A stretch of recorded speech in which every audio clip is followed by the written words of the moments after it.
It's morning already? Oh, Paimon still needs more sleep.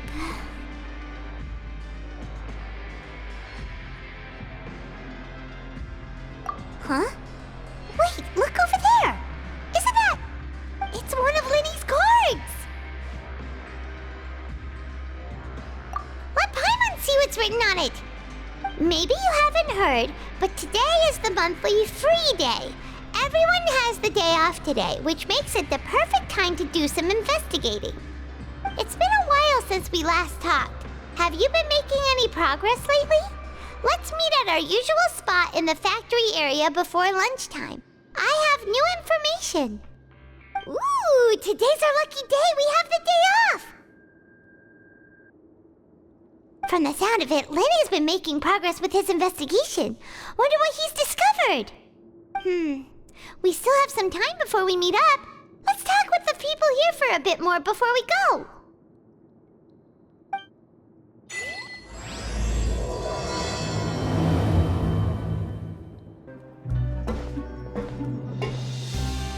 There's a group of people over there. Let's go listen in. So I said, that's not a faucet. Hey, who are you two? Why'd you come over all of a sudden? Oh, sorry for eavesdropping. Sounds like you were talking about something private. What's the matter? They're just looking to join in on our fun, that's all. Hey, don't pretend like it's okay for them to just interrupt us like that. Fine. You're lucky we don't mind extroverts that much. You hear that, Quisto? What nice! Your expressions tell me you're looking to hear some juicy info, am I right? But before that, it just so happens that I know you two. Really? Are we that famous? You're kidding. How often does anyone get a personal tour led by His Grace himself? Practically everyone was talking about it.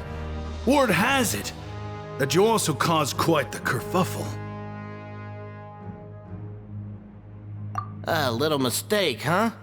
I like the way you put it. You see, people with a good attitude can join our group anytime, unlike some of the others here. Your group? I'm Quisto, and this is Lavaroon. People usually call us the Bombshell Bros, but don't worry. We're not playing with bombs or anything. It's just that our information is always so explosive, and we blow minds on the regular. So, you two really like to gossip? Whew, you sure know how to embellish. No. You don't get it. Knowing intelligence will make things better for you here. For example, knowing who's working with whom, who has the latest rumors, who's not getting along. Wouldn't you like to know all that?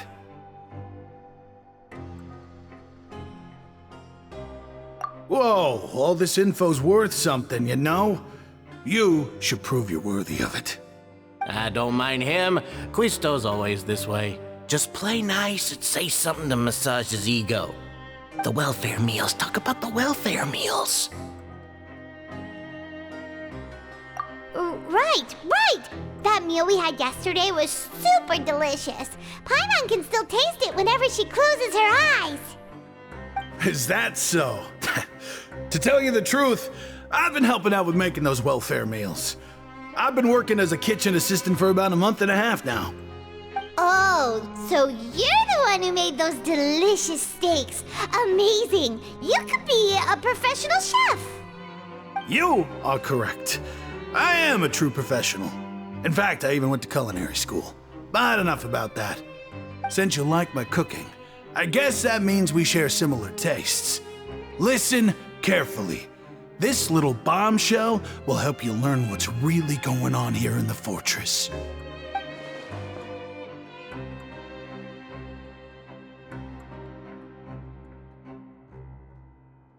Listen, kids. The power structure within the fortress is quite complicated. The overworlders couldn't care less about us down here. We're basically dogs to them. You've already met the one person here you should never cross, the Duke, Risley. He knows more than you think. And if he doesn't care about something, then he often doesn't bother dealing with it. Those who have the Duke's attention get all kinds of special perks, even better treatment in the infirmary. I know who you mean. It's that Jurier character, right? I don't think there's anything useful about him at all. Why does he visit the infirmary practically every day? Is it normal for anyone to be going in and out of there so often? If you ask me, he's just faking it to get out of work. But did you know that Jurier was a talented researcher from the Fontaine Research Institute before he came here? There's no denying that. I don't care if he was a researcher that could turn dirt into Mora. Once you're in the fortress of Meripede, you're just another inmate like everybody else.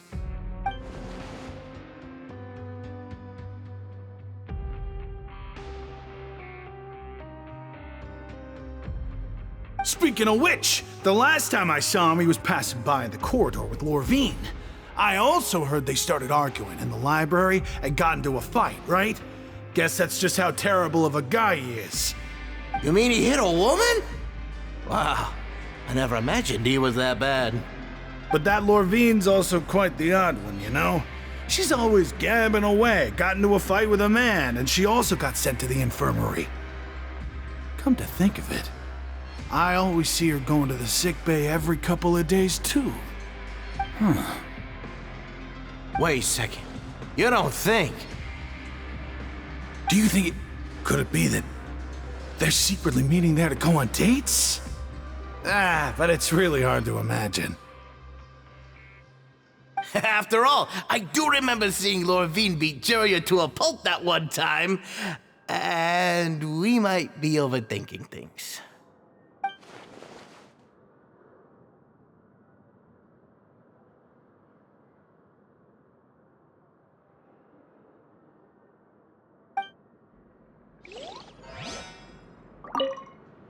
Is it really all right for us to talk about people behind their backs like this? That's just how it goes. Good gossip is still gossip. Yeah, I guess you're right. But wait, we're not just gossiping. This is legit information we're discussing here, right?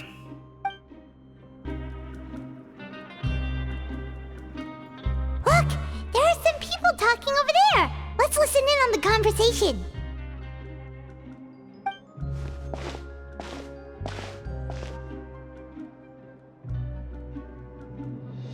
If you ask me, those pompous parasites on the surface act like they're all a bunch of aristocrats. Do any of them give half a hoot about a bunch of dogs like us?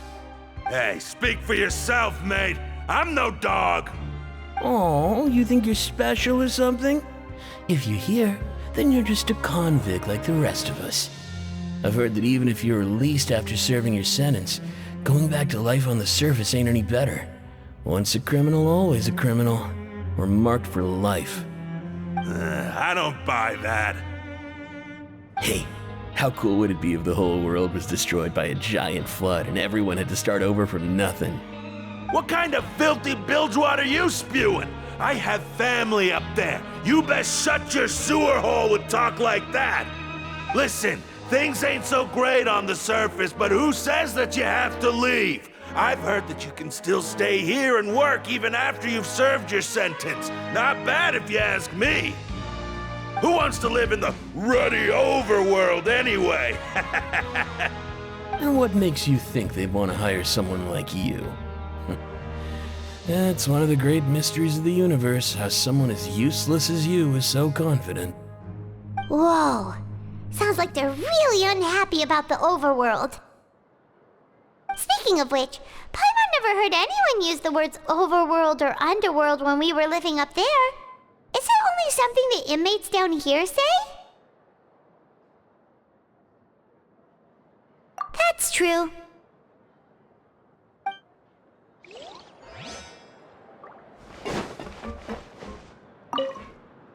Anyway, I've already decided to stay here. Wish I could say the same.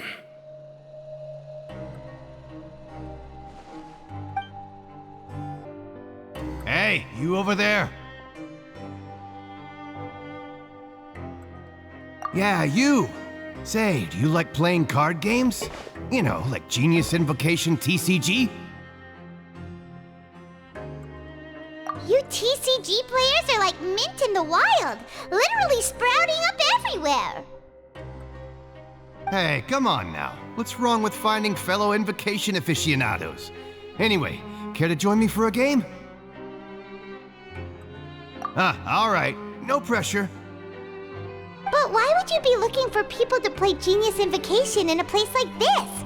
Don't people usually come here to fight? Whether you're throwing down cards or throwing punches, it's all a competition, isn't it? It's all the same in my eyes. There are lots of card players here in the fortress. When I saw you, I immediately thought, hey, even outsiders from other nations play cards. So I came over to say hi. Sure. Great! Since you've been here longer than us, you need to flex your seniority a little bit, right? Maybe you could start by telling us newcomers some stories about this place. I thought you would have already heard everything by now. All right then, did you have anything specific in mind? Or do you want me to just pick a topic? Why don't you pick? We'll let you know if we've heard it already. All right. Have you heard any strange rumors since you've arrived? Then, did you know that there are some people who are always gossiping over in the corner?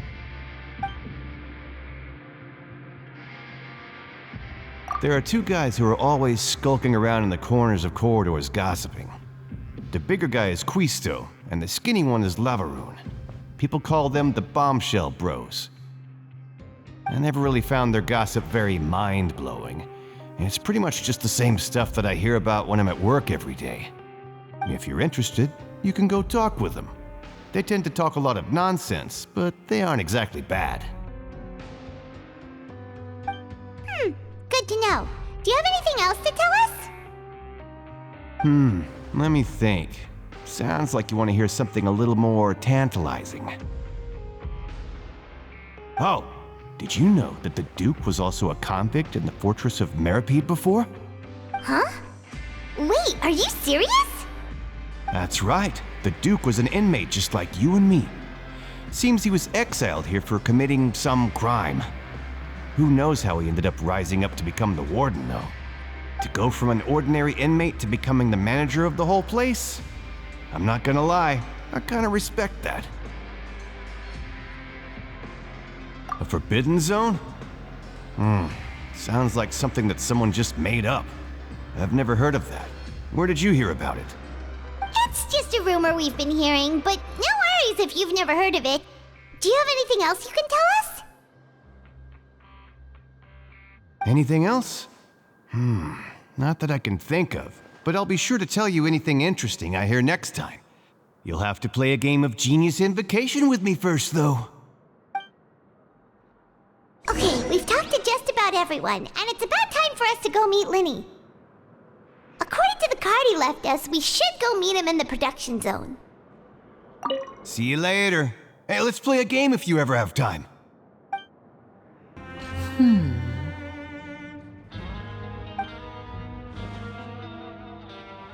Huh?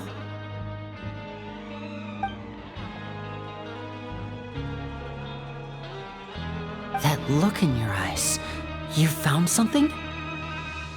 Hey, this is no time to be modest. Just tell him we found a boatload of information. Oh, as expected of the legendary duo, you have my full and undivided attention. I'd have never guessed that myself. The rumors swirling about this place are unreliable after all, and Master Child probably went missing because he found a way out. He is a harbinger after all. I suppose he's much more resourceful than I initially gave him credit for. Unfortunately, this isn't enough for our final report to Father. We need to find out Master Child's exact whereabouts.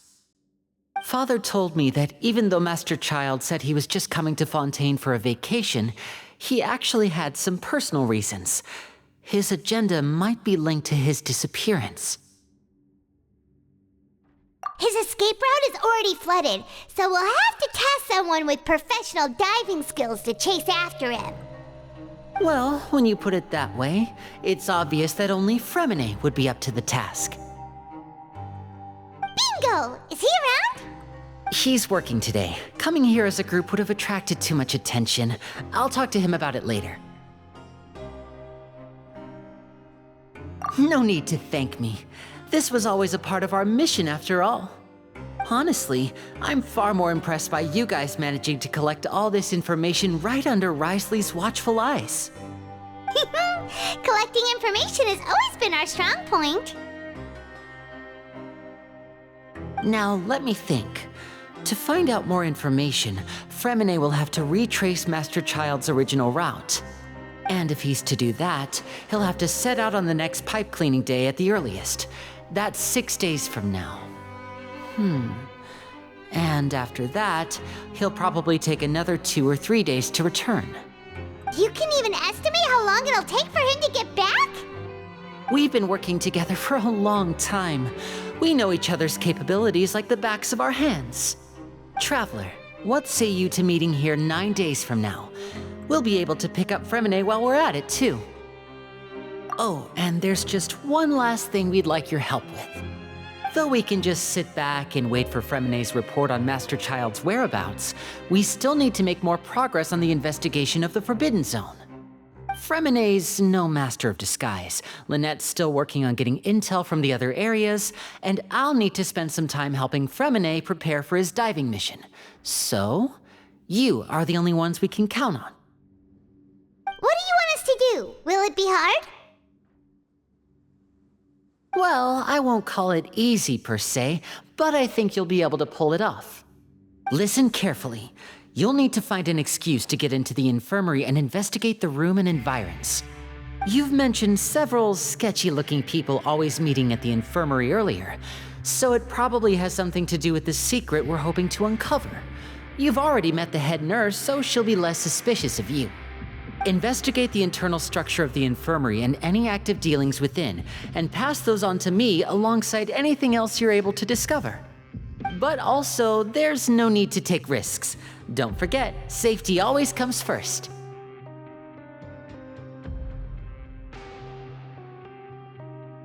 No, when it comes to intelligence gathering, I'd never consider you to be an amateur. Didn't you say it yourself? It's always been your strong suit. I'll believe anything as long as it comes from you.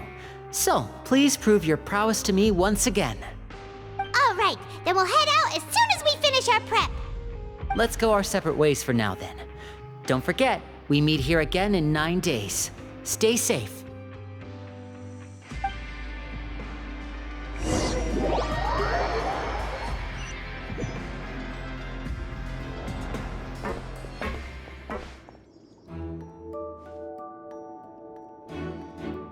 Hey, stay here for now. Paimon will take a peek.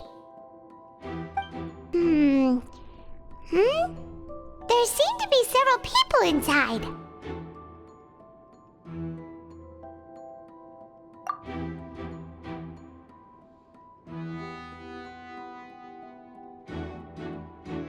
Right. I feel like It's not impossible. Oh.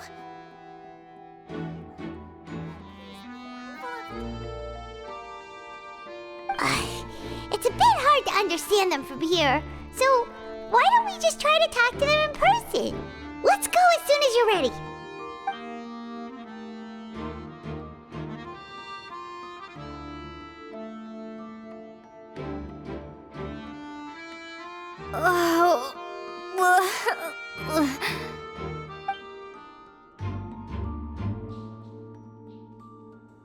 Someone, please help! She's sick!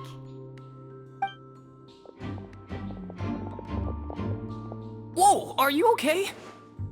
Oh my! What's wrong, little one? There's no need to panic. Take a deep breath before you begin. The traveler started complaining of a stomachache, and then nausea, and then collapsed onto the ground. Paimon doesn't know what to do. Freezing limbs, twitching fingers, and pale complexion. Could it be poison? Let me take a look. Please lie down over here. worry, I'll get you to the bed safely. Here, hold on to my shoulder and walk slowly.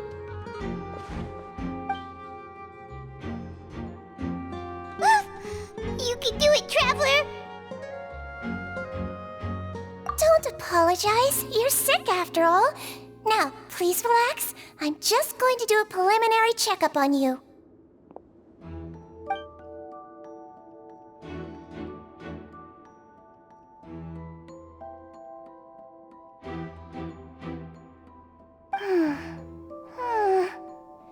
I see now. My checkup has confirmed that she's not in any mortal danger. That's our worst fear out of the way. Eh? Oh, that's good. But... I'll continue my diagnosis of the patient now. Please, relax and take a deep breath.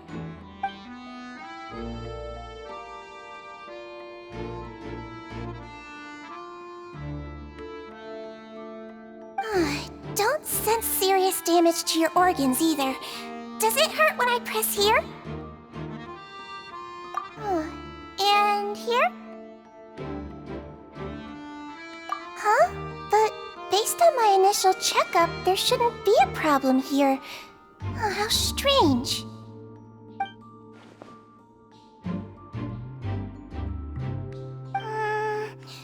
What about here? Does this hurt? Oh, I understand. So that's what it is. I think you just ate something that disagreed with you. That's all. Nothing too serious. Outside of a pretty bad stomachache when it decides to act up. So that's what it is. Thank goodness it's not anything more serious. And there have been other inmates complaining about the food recently. I'll inform our head chef, Mr. Wolsey, of this problem as soon as possible. Congratulations! The health risk is incredibly low, so you should recover within a couple days. Why don't you take a rest here while I go get some medicine for you? Miss Levine, I'll have to trouble you to help me look after this new patient while I'm gone. Very well. And she hopped away just like that.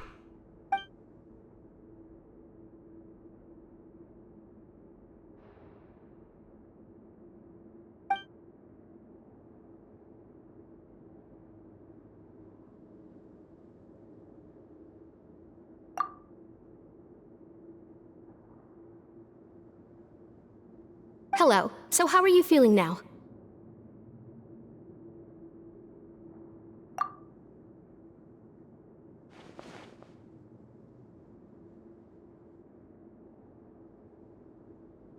Her stomach aches really bad. She was stumbling about the whole way here, so Paimon's really worried.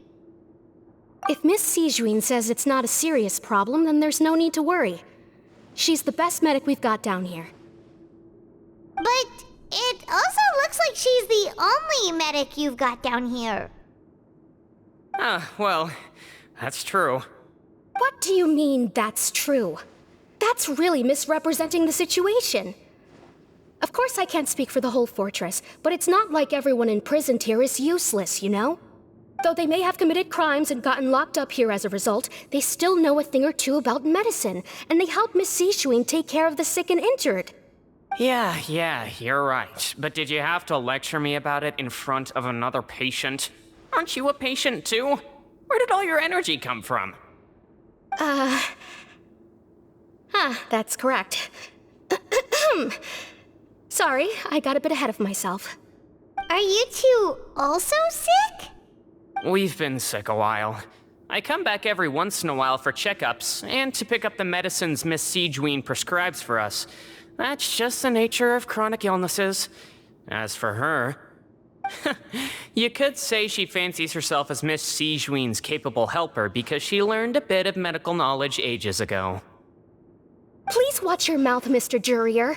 Don't forget that you are the primary reason I have frequent heart palpitations. Hey, don't start arguing now! Please, keep it civil at least!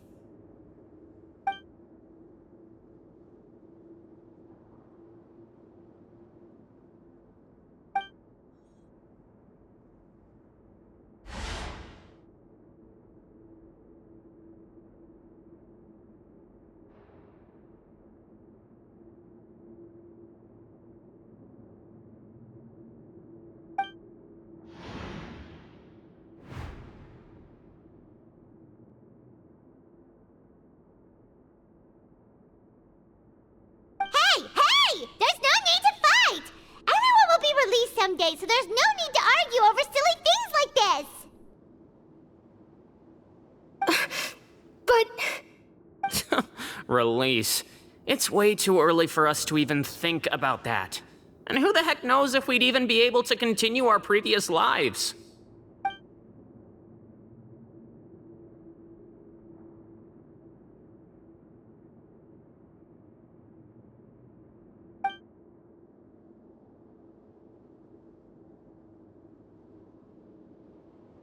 Please allow me to end this boring and useless conversation. Oh, and Mr. Jurier, I don't want to see your face here again anytime soon. And same to you, Miss Lorvine. Anyway, that was more than enough rest for me, so I'm going to get out of this excessively noisy place. See you later, everyone. He just slowly walked off like that? That's just what he's like. I'm sorry you had to see all of that. I'm Lorvine, and that's... Well, his name is Jurier, but I hope you'll never have cause to remember his name. You really can't stand him, huh? I mean, can you blame me? Look, who would like someone who is as arrogant and obsessed with weird research topics as he is? But there's no need to keep dwelling on him. I'll accompany you two for a while. Miss Zishwin should be back soon, and I'm sure you'll feel better as soon as you've had some of her medicine. No, it's nothing. I'm back! Did you rest like you promised? Thank you for getting our medicine, Miss Zishwin. Did you all cooperate with your bed rest? I trust that nobody got up to walk around. Good. Here, this should be 2 days' worth of medicine for you. Take 1 pill now, and then continue your bed rest.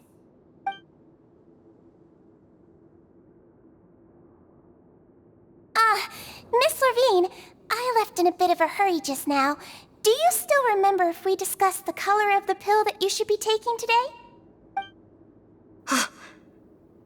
I remember.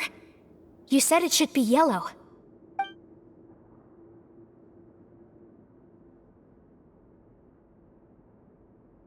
Yellow, huh? I understand. These are yours. Please, make sure to go to bed early after taking them tonight. You'll benefit from a good night's sleep. All right, then I'll also be on my way now. I hope you feel better soon, too. See ya! I'm going to fill out your medical record now. You're widely known as the Traveler, right? I just want to double-check a few details, if that's all right with you. Those two made quite the commotion just now, so why don't we let the Traveler rest? Paimon can answer the questions instead. So her primary symptoms are abdominal pain, with secondary symptoms of nausea. Is there anything else? That's it. All right then. Is there anything we should know besides to take the meds? No, her base constitution is quite good, so I'm sure she'll recover quite quickly after taking the medicine. Please, make sure to stick to bland or less stimulating foods, and don't stay up too late at night. Got it. Paimon will hold the Traveler to that for sure.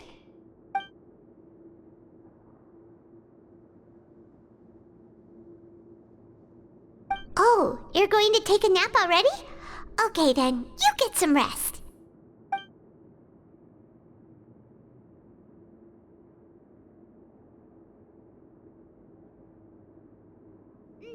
We've been to lots of places together. She may look a bit under the weather now, but she's actually super strong. Oh, so you're the best of companions. Well, don't worry, she'll recover soon.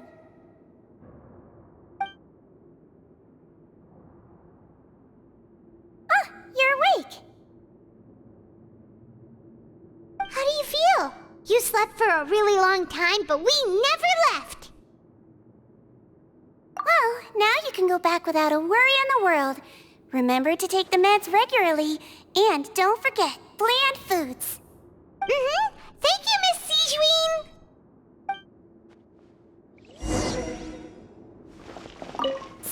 like a lot of people have been coming down with an upset stomach lately. I'll need to address that. You really are something. To be able to fall asleep like that and even sleep talk the entire time, you scared Paimon half to death! No, but you kept mumbling things along the lines of, Pyron, don't take my grilled fish, and put down the Adeptus Temptation now! Paimon talked with Sigewinne the entire time you were asleep. She seems like she's just a sincere nurse, and Paimon didn't notice anything unusual in the room. Are you sure we're not going off track with the infirmary?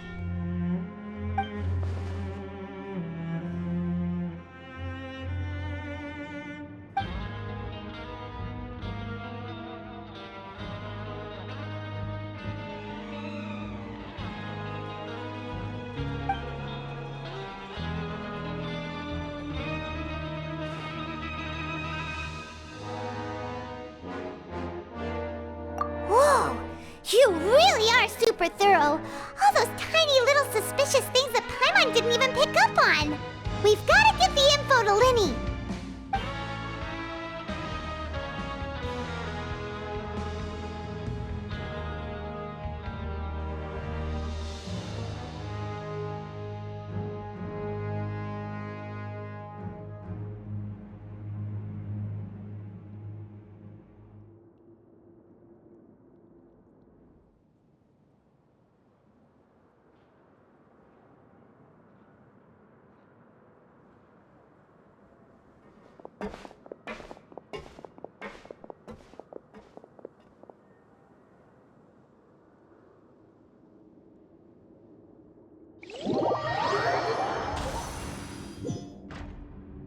Today's the day! Let's go meet up with Linny!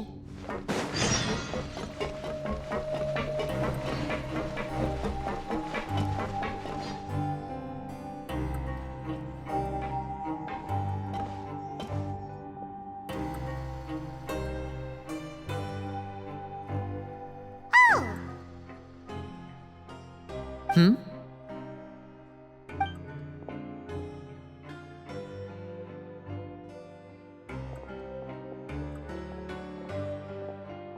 Did you two run into any trouble over the past few days? No, we just worked our shifts according to the schedule. Nothing weird happened. That's good. That means you didn't raise any suspicions when you infiltrated the infirmary. We've taken a look at the slip you've sent. Fremine successfully left the grounds via the pipes 2 days ago, and as of last night, Lynette has also infiltrated the infirmary after faking an illness. Wait, why is she getting involved as well? You already went above and beyond when you scoped out the infirmary. To put it more bluntly, even if we were to view that as something you did in exchange for Fremine's help, you've already done more than enough. Infiltrating a guarded stronghold is a different kind of job from a one-off investigation. We want to avoid using the same faces over and over and reduce the amount of suspicion that will fall on any given person. Lynette also felt like you have already taken the first step for us, so she should be the one to finish the job. So that's what Lynette thinks. Oh, Paimon hopes everything's going well for her. Perhaps that's true. You are both very good people, and we've come to appreciate that more than anyone else. Unfortunately, there's still one thing that could get between us, lest you've forgotten. The matter of our respective loyalties. You've mentioned before that you've had some run-ins with the Fatui. I can understand that feeling, so I assume you're just helping us out of the kindness of your hearts? Well, everyone could use some more friends. We'll be counting on you to help us in the future, too. Since I see you as friends, then it's even more important for us to protect you from any peril. Fremine and Lynette feel the same way. Glad to hear it. Then, let's go check on Lynette before Fremine returns. If everything went well, then she should be wrapping up her investigation right about now. Is now really a good time to go over? According to my observations, Sigewinne always spends around half an hour away from the infirmary right before lunch. Lynette knows this as well, so this should be a good time to meet up with her. Also, I'm her brother, remember? It's only natural for an older brother to care about his younger sister's well-being. Okay, then let's head over right away. It ruined Paimon's appetite for the whole day. Keep it away from Paimon. Huh. Paimon wonders how she looks to Amelizine's eyes. Oh, Paimon's super curious now. If we were on the surface, Paimon would say we should bury it. But there's no dirt anywhere down here. If we could replace that mean old foreman with Siegeween, then productivity in the production zone would skyrocket, don't you think? Bet they couldn't wait for lunch to start, so they stole some food from the cafeteria. Paimon totally gets that. So Fontaco is sponsoring events at the Pancration Ring. Sponsorships cost money, so they gotta be making a profit somehow, right? There'll be a new trial for the new drink. That means we'll be able to try it for free, right?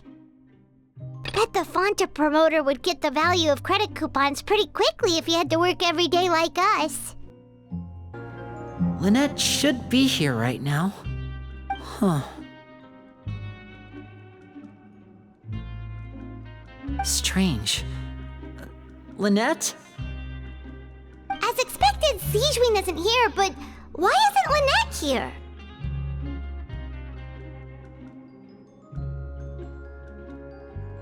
No, Lynette rarely deviates from the plan.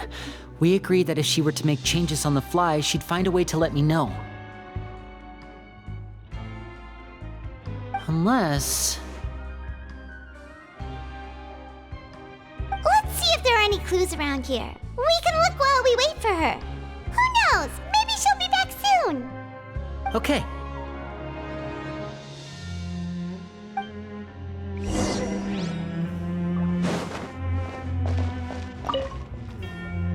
There are some books here and a few files. They all look like medical records.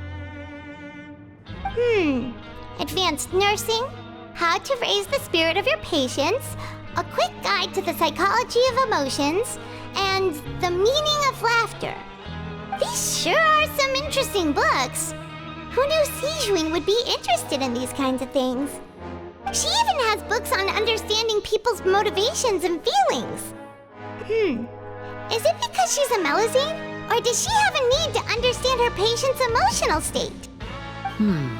Seems quite normal to me. These are skills that would come in handy for a nurse from time to time.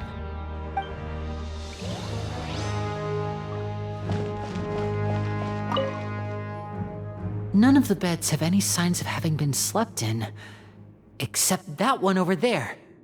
That's the one Lynette must have used, right? You said she was pretending to be sick. She would have said her migraine was having a particularly bad flare-up. Generally speaking, the head nurse would then ask her to lie down and rest, while she left to retrieve the medication. Which means, either the head nurse didn't return the entire time from when Lynette laid down up until she left the bed, or the nurse intentionally left it this way.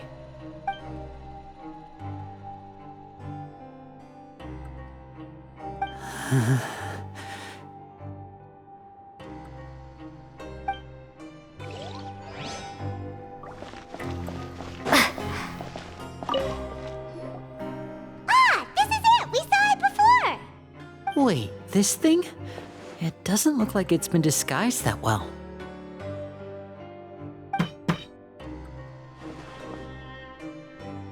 The space behind it is empty. From its size, I don't think it's an entrance that is meant to be taken apart. There's probably a mechanism around here somewhere. Could Lynette have tried to get inside? But if that's the case, she would have contacted me for sure.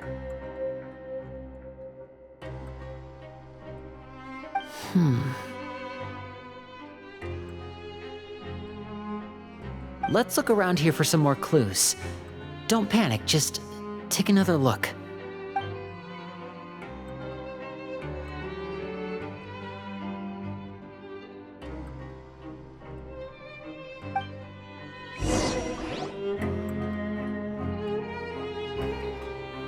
Hey, you guys, there's a slip of paper over here. A slip of paper? It's right over here, and there's a bunch written on it too. It reads, "Out of respect for your usual practices, I'll use a piece of paper or card as the medium to pass on my message. You may consider this as me giving you my best regards." This is... Is that all? The back. This is... Show me! Now! That look on your face. Paimon's reading it now. Would you care to guess where Miss Lynette of the Fatui could be right now? No. Could she have... Is she already... Wriothesley. Did he deliberately leave the infirmary unguarded to use it as bait? Wait, you mean he was aware of our goals from the very beginning? But why? We didn't run into any trouble last time, and he also never reached out to us since. Yes, that is a crucial question. Wriothesley, he doesn't do anything without a clear goal or reason. So this means he had no concerns about your activities from the very beginning. You're not from the same camp as us. You were sent down here by Nervulet, so you have no conflict of interest with Wriothesley. We're a completely different story, though.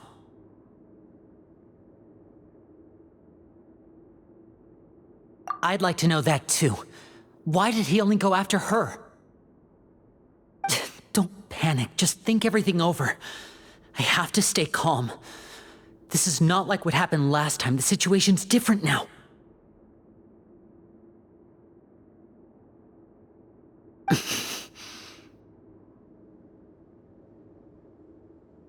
Wait, you're right.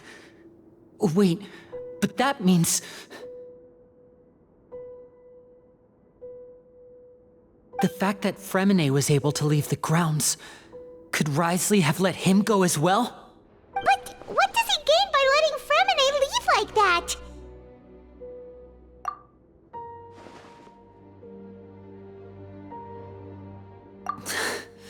So he's challenging me and trying to provoke me, I'm sure of it. We never should have sent out Fremine. We had to go through all that trouble to find an opening to sneak him around the guards and into the pipe, and we even thought luck was on our side. If Wriothesley let him leave on purpose, then he's probably in a terrible spot now as well. Lenny's getting more and more panicked. We have to calm him down. Don't be like this, Lenny. Fremine wouldn't have left if we hadn't told you about Child. That was our fault. No, I'm the leader of this operation, and I'm the one responsible for this team. I was the one who failed to protect them. I'll go talk to Wriothesley. Hey, don't be reckless! Traveler, please talk some sense into him. I simply cannot allow Lynette to be abducted again. I have to go. I'll find a way to get them back. He's rushed out the door! After him!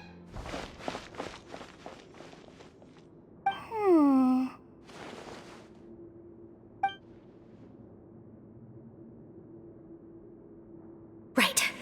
I feel like we still have some room to make changes on these details. It's not impossible, but it'll require extensive testing. Is that so? Very well. Then please be mindful of the time. Huh? Is someone? Pack everything up. Whoever's outside is eavesdropping. They'll probably come in once we stop talking. Someone! Please help! She's sick!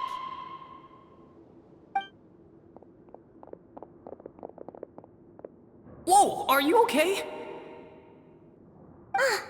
These two. As expected, they've already found this place. Oh, they are quite sharp. What a delightful turn of events. I like smart people, but I also like playing dumb. I I like the feeling of being trusted. Oh my! What's wrong, little one? There's no need to panic. Take a deep breath before you begin. Being able to read human expressions is quite the useful skill. Lenny, wait! It's no use. We have to catch up to him.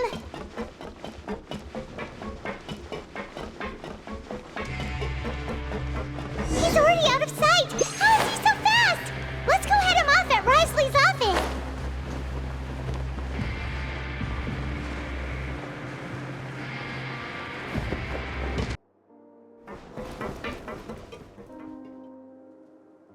Come out and face me, Risley! Aren't we at an administrative office space? Why don't you at least try to follow even a couple rules from the fortress's indoor management regulations? What did you do to my sister? I ran into the young miss at the infirmary. I'd heard that she was suffering from quite the migraine, so I decided to invite her over for a cup of tea. I do have some teas in my collection that can work wonders against such an illness. Stop joking around! Where did you take my siblings? I have also heard that your performances are quite the spectacle. Miss Lynette would sometimes enter a box filled with water, only to emerge the next second from another place altogether. Maybe she'll appear behind you right now if you were to turn your head. Is he trying to trick me into turning my head? No, he's probably not looking to attack me right now. All of the hostages are in his hands, and he's even in the mood for small talk. That means Lynette is probably still alive. You knew we were investigating the infirmary from the start, so you deliberately aroused the traveler's suspicions and baited us into continuing our investigation, just so that you'd be able to kidnap Lynette. As for Fremine, no, you probably didn't even interfere with Child's escape. You let him go, so you could purge the Fatui members that we had planted into your ranks. There was no need to do so. The fortress of Meripede is a pretty pleasant place. Most people enjoy their lives here. The only ones who act differently are those with personal agendas. It was quite easy to identify your colleagues. You removed our original members and spread the news of Child's escape so Father would assign our team to come down and investigate. Fremine has also fallen into your hands, right? If you're oh so omnipotent and so in control, why would you need hostages? One correction. Lynette is in my hands right now, but Fremine is not. He's not? What do you really want? Lenny! Oh, wonderful. Everyone is here, so I'll only need to say this once. Thank you so much for cooperating with me. Eager and to the point, I see. Alas, only Miss Lynette is currently having a cup of the fortress's finest tea. Although, as per your original plan, Mr. Fremine should also have returned to the fortress by now. But he has neither shown up within my gates, nor has he been taken into any kind of custody. So where do you think he may be right now? Wait, you can't mean... You locked him outside in the sea? I closed the fortress's gate to the outside world. That's all. Fremine's a star diver, so he should be fine, right? No, we're still here, so he definitely tried to find a way to come back for us. So we can't assume he might have made a break for the surface. But why would I do this, you may be asking? To have an audience with you, of course. My intel tells me that Mr. Linney is a great magician, so it's only natural for me to want to have some cards of my own when it comes to negotiating. Besides, I do recall you mentioning to Miss Lynette that you've always wanted to have a face-to-face meeting with the Lord of the Fortress of Meripede, regardless of whether it was in a personal or a professional capacity. Well, you got your wish. So, you've been keeping tabs on us before we even set foot in the fortress. Some of my folks just happened to hear a thing or two, that's all. In any case, I will be straight with you. I was willing to play dumb and turn a blind eye, so we had a pleasant few days playing games together here.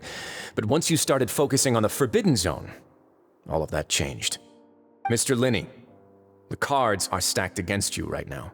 Miss Lynette is in my hands, and Mr. Fremine is still slowly being pickled out there in the brine. You know just as well as I that he cannot last out there forever. You need do but one thing to guarantee their safety. I would like you to contact your superior, and ideally invite her over for a cup of tea with me. You want to see Father? But why should she bother giving you an audience? Well, if she cares for the well-being of her dearest children, she should have plenty of motivation to join me for a parents' evening. I've heard that the bonds between the members of the House of the Hearth are like the bonds of family. I don't see why she would refuse. Why did you think Father sent us to handle the Fortress of Meripede? This place is basically a no-man's land. It wouldn't be fitting for anyone as important as a harbinger like Father to come here in person. Oh, I see. So it's because she doesn't care for my place here. That's such a shame. After all, I've amassed quite the tea collection. I was looking forward to sharing it with her. Both Monsieur Neuvillette and Lady Farina have already received many samples as gifts. Was this the extent of your master plan to get to Father? No matter how much pressure you may put on me, I won't allow you to use us to blackmail her. You people really are difficult to get along with. All I'm asking for is a face-to-face conversation. Does she truly have no interest in the fortress's secret? Mr. Linney, you have one last chance to invite your father here. If you refuse... Linny!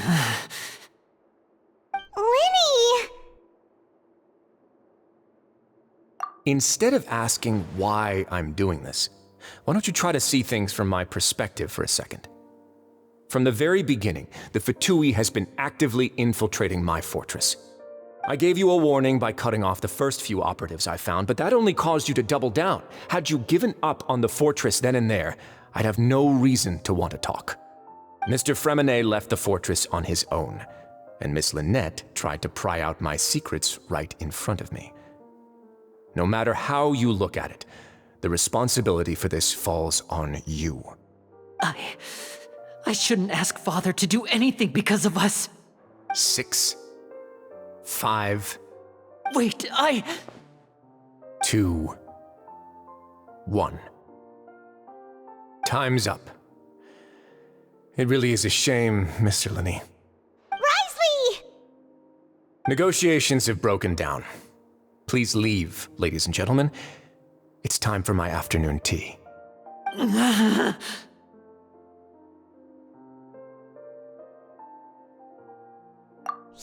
listen to the Traveler!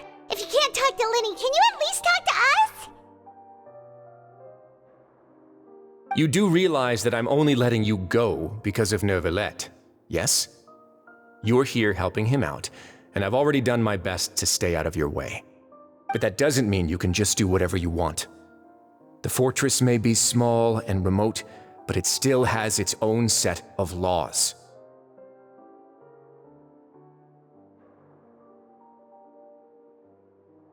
Then how about this? Those who are capable deserve respect. You've spent quite some time investigating my home turf by now, so why don't you tell me a thing or two about what you found, I'll ask you 3 questions. Answer all of them correctly, and I'll agree to your request. Question 1. Regarding the hidden rules of the production zone, what is the truth behind the one about not being allowed to work for 3 days in a row?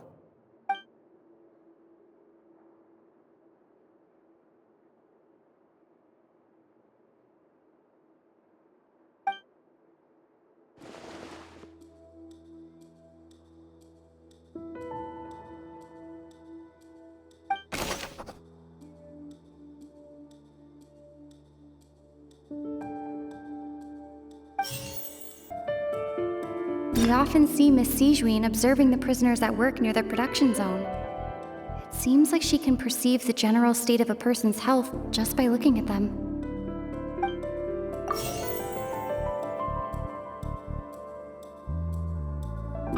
I've been told that the infirmary is always empty for the half hour just before lunch. But what could Sijuin be doing during that time?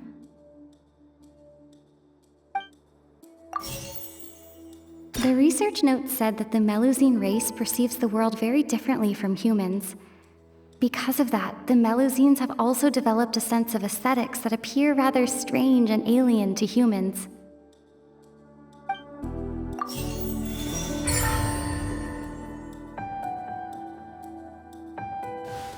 So that's what's going on.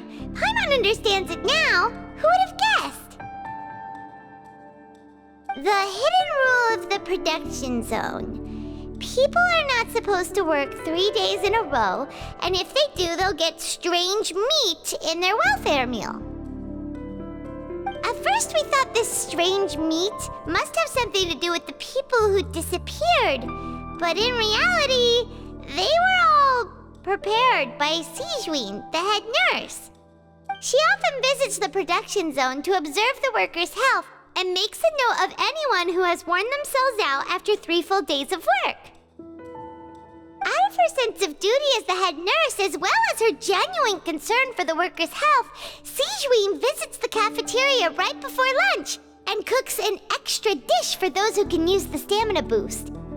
Sijween has only the best intentions with her surprise gift and doesn't want anyone to find out about what she does. However, unfortunately, Melusines as a race perceive the world differently from humans, and their sense of aesthetics is even more alien to us. The recipients of her lovingly prepared special meals cannot taste the care within and usually just freak out. Are we on the right track? Not bad. You've uncovered Sijween's secret and even guessed her intentions correctly as well. It's nice to know that her efforts have not gone unacknowledged. All right, now for my next question. There are also some hidden rules in the Pancration Ring, including the one that you're not allowed to support both sides of a fight. Why is that?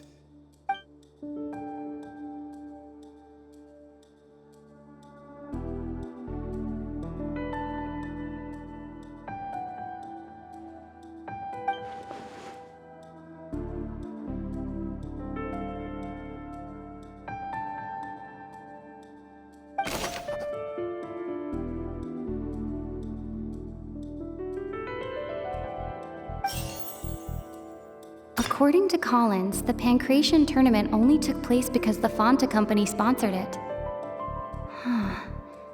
The company must want a return on their investment as well. Fanta's internal reports suggest that they're starting a new trial of an unnamed and unpackaged product. But the product has to undergo a trial because even Fanta's own employees have a lot of reservations about it. The Fanta promoter has been struggling because he doesn't recognize the real value of coupons.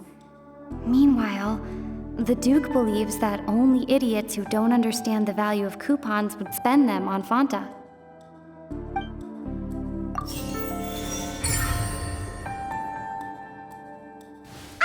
Paimon gets this rule too now, so there really was nothing to be afraid of. That hidden rule of the Pancration Ring is about how, people are not supposed to bet on both boxers at the same time. And if they do, they'll receive a package containing a strange, blood-colored liquid. People get scared when they see it because they've subconsciously begun to associate it with the missing boxer. But really, it's just a bottle of the latest yet-to-be-named and packaged new Fanta trial product. A blood-red drink. It's no wonder even Fanta's own staff were questioning the company's decision-making. The company, facing backlash from its own staff, decided to try to trial the product on a smaller scale to see how it might be received by customers. They came to the fortress of Meropide and offered to sponsor the Pancration tournament so they could push their new product. But the Duke completely refused to even entertain the idea. The Duke, knowing how valuable coupons are in the fortress, knew that only total idiots who didn't understand their true value would bother buying a Fanta product here.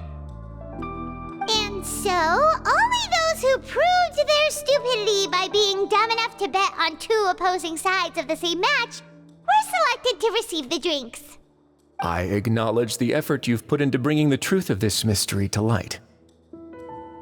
Although, based on your description, that Fonta promoter is a bit too careless with his words. I may just reconsider my collaboration with the company. All right, and here's the final question. What's the secret behind our head nurse and all of her patients in the infirmary?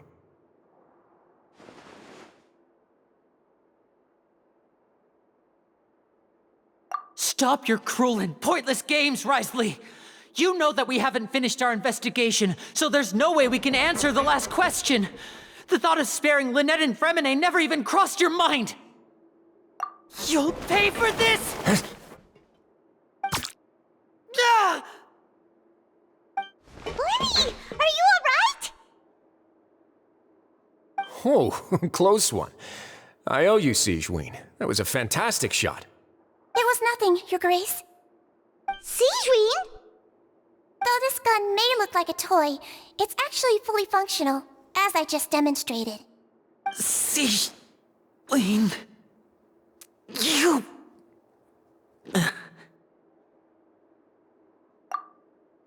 Not at all. I am merely a resident of the fortress, and thus protecting it is my duty. When Monsieur Nervilette asked me to come here, he told me that my job would be to take care of the well-being of everyone here. I am merely discharging my duties. But if you mean what you just said, then isn't Linny someone you should be looking after as well? Isn't he a resident here just like the rest of us?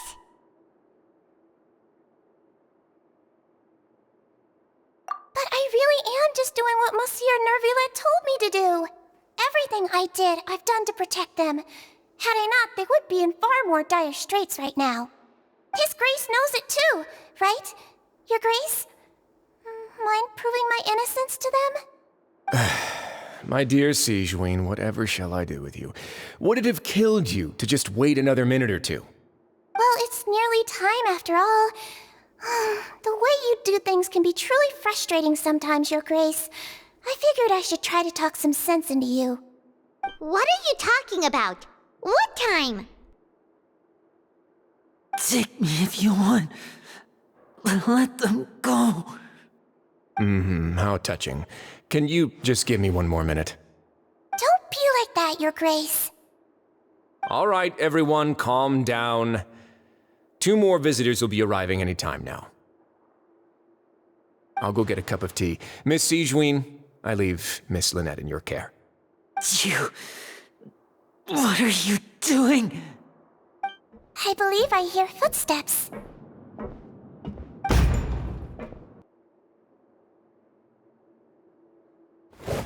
Some space, please.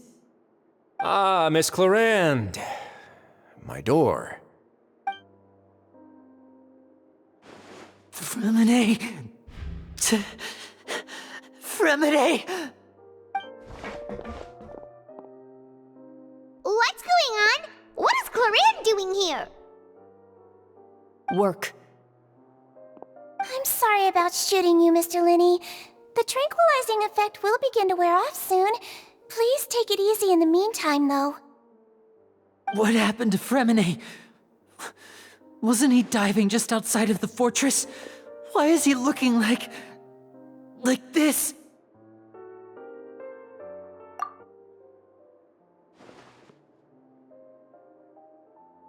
A flushed face, an accelerated pulse.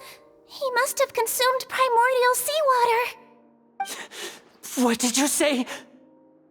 Please, make some space. I'll need to give Mr. Fremine a more thorough checkup. Your Grace, I'll leave the rest to you. I'll talk to Clarande while you get Fremine to where he needs to be. Everything else can wait.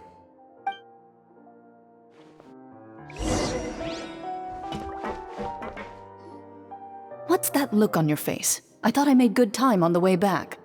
Oh, I'm just admiring your punctuality. Had you arrived just a few minutes later, Sigewinne may have been forced to shoot Mr. Linney again. How's the situation out there? The water has changed. It's pretty much as expected. The concentration of primordial seawater has increased significantly. I was only out there a short time, so it wasn't too bad. But if one were to stay for any significant amount of time... well, you can see how that boy's doing. Where was he when you found him? The abandoned zone at the end of the pipes. A good distance into the water. Closer than I thought. He must have recognized it early on and tried desperately to swim back. Locking the door was necessary. I don't think we could have saved two.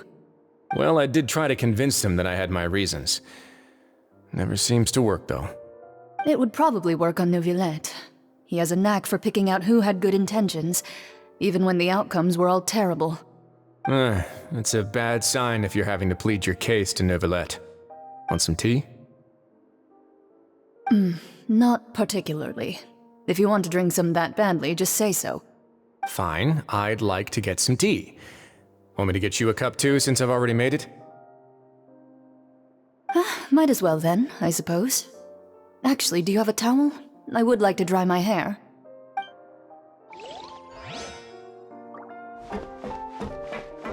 Could I tempt you with some sugar for your tea?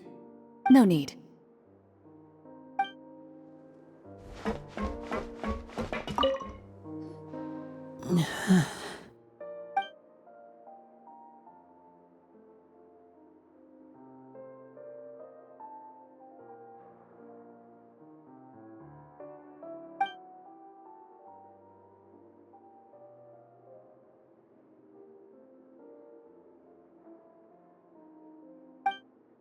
How is he?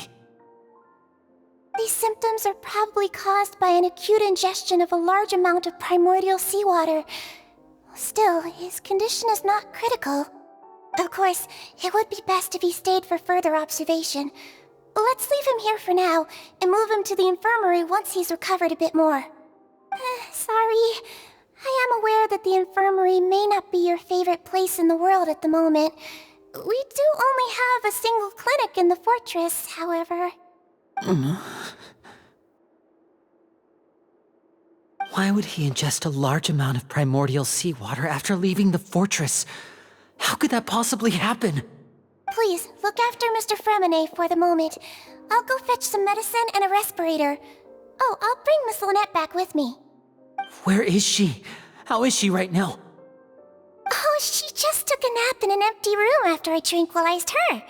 If my calculations are correct, she should also be waking up right around now. You might not believe me, but His Grace and I actually made some snacks and tea for her.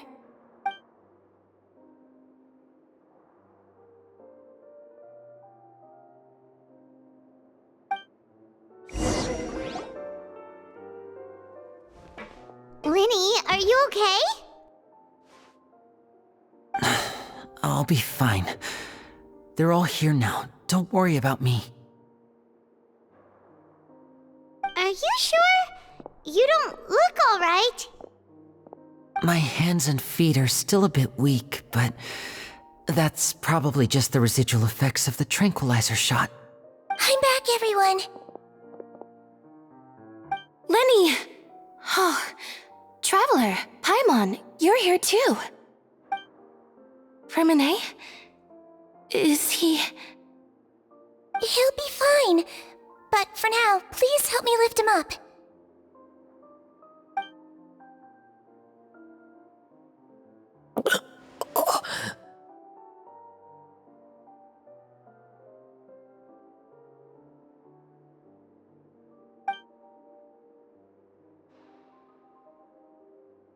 His breathing's beginning to slow down. Give me a hand and help me get him to the infirmary.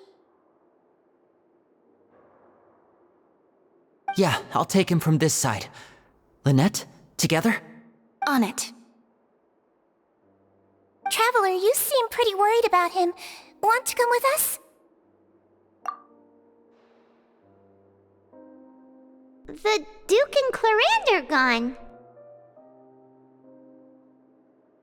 They probably went to get some tea. The Duke will explain the truth in just a bit. Miss Clarande will need a break, since she only just returned from rescuing Fremine out of the sea.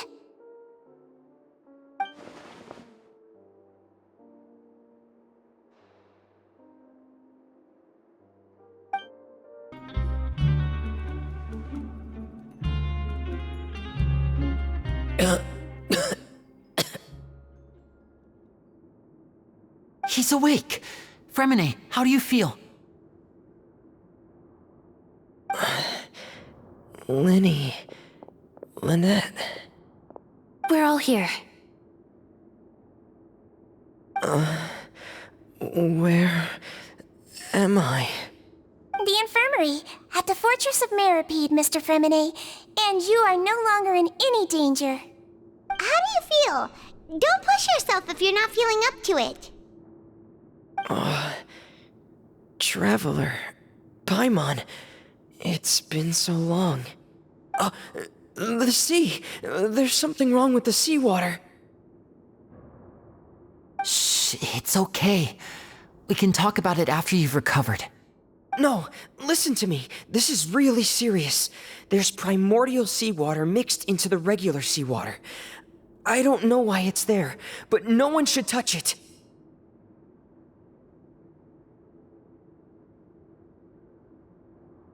Pipes.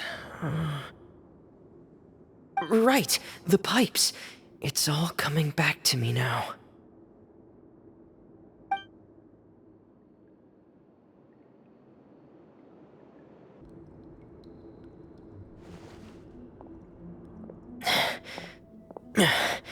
I'm in.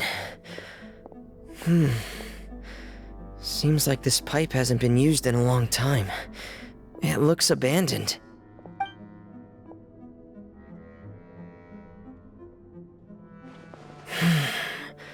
Where could Master Child be?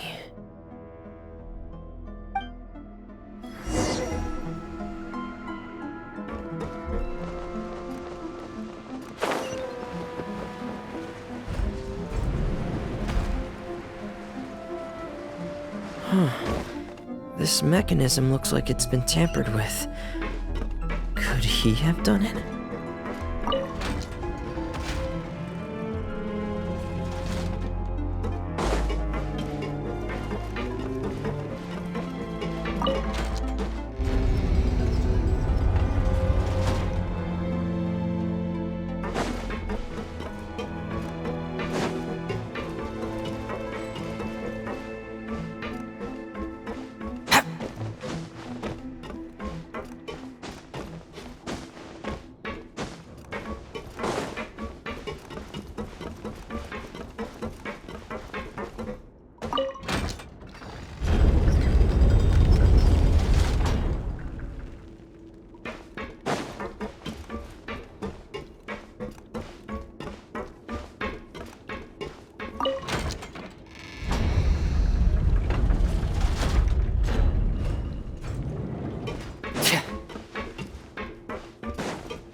This is where the water starts. Okay. Master Child probably dived into the water. I'll go take a look as well.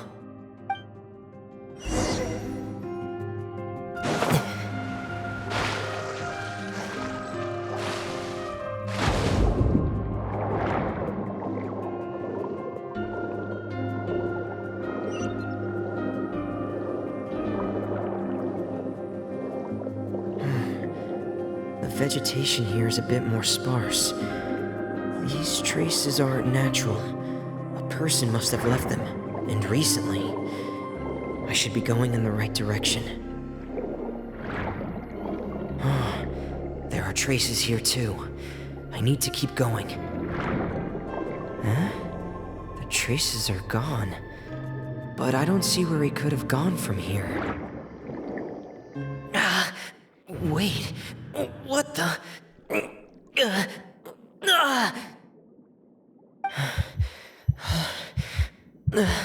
My heart is racing, and it's getting harder and harder to breathe. What's going on?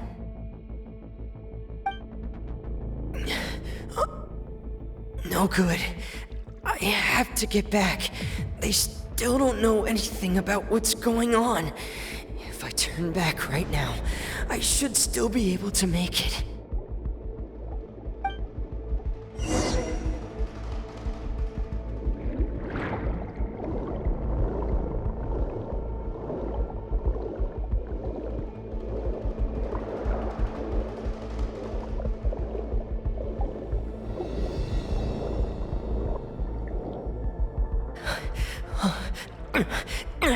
I can't die here.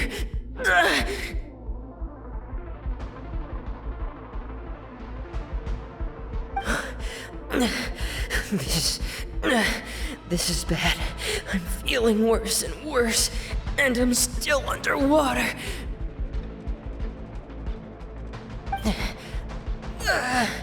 I have to push on.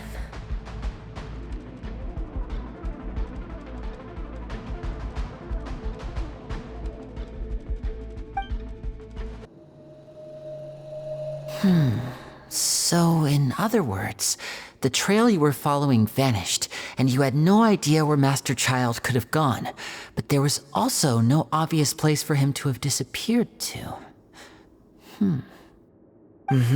That's right. I tried my best to swim back, but I had already put some distance between myself and the fortress, and I just couldn't find the strength to keep going. I probably passed out some time after that, and you know the rest. Miss Clarande brought you back, but we also don't know why she just suddenly appeared at the fortress, or why she went out to save you. Miss Clarande, you say? I must go thank her in person. You're still too weak, Fremine. You can go after you've had some more rest. Miss Lynette is right. I believe Miss Clarande will stay here as a guest for another few days, so there's no need to hurry. A guest? Then I can assume Risley was the one who invited her to come down here? You should ask His Grace about that. He'll be able to explain better than me. Yeah, it's about time he actually told us what's going on. Wanna come with us, Lenny? No, please go on without me. I don't want to leave just yet. Lenny. The logical part of my brain is aware that we're safe right now, but I still can't bring myself to leave. Both of you are just in danger. Understood. Then let's just sit together for a while. In that case, I'll leave the infirmary to you. The Traveler and I are going to head out for now. As long as you stay in here, I don't think you'll be disturbed. Thank you.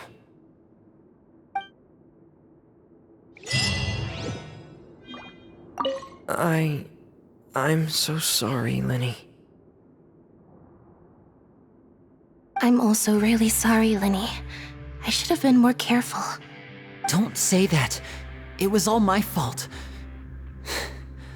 I was the one who should have been more careful. You two were nearly... If I was stronger, maybe I would have already found Master Child. No, how can you say that? Huh? I'm sorry. What I'm hearing is, we all dropped the ball at some point during the mission, so the responsibility falls on all of us. Isn't that right? Yeah, that's right. It's on all of us. Lenny, we understand that you're worried about us, but we're worried about you as well. Please don't blame yourself. We want you to keep your spirits up. Yeah.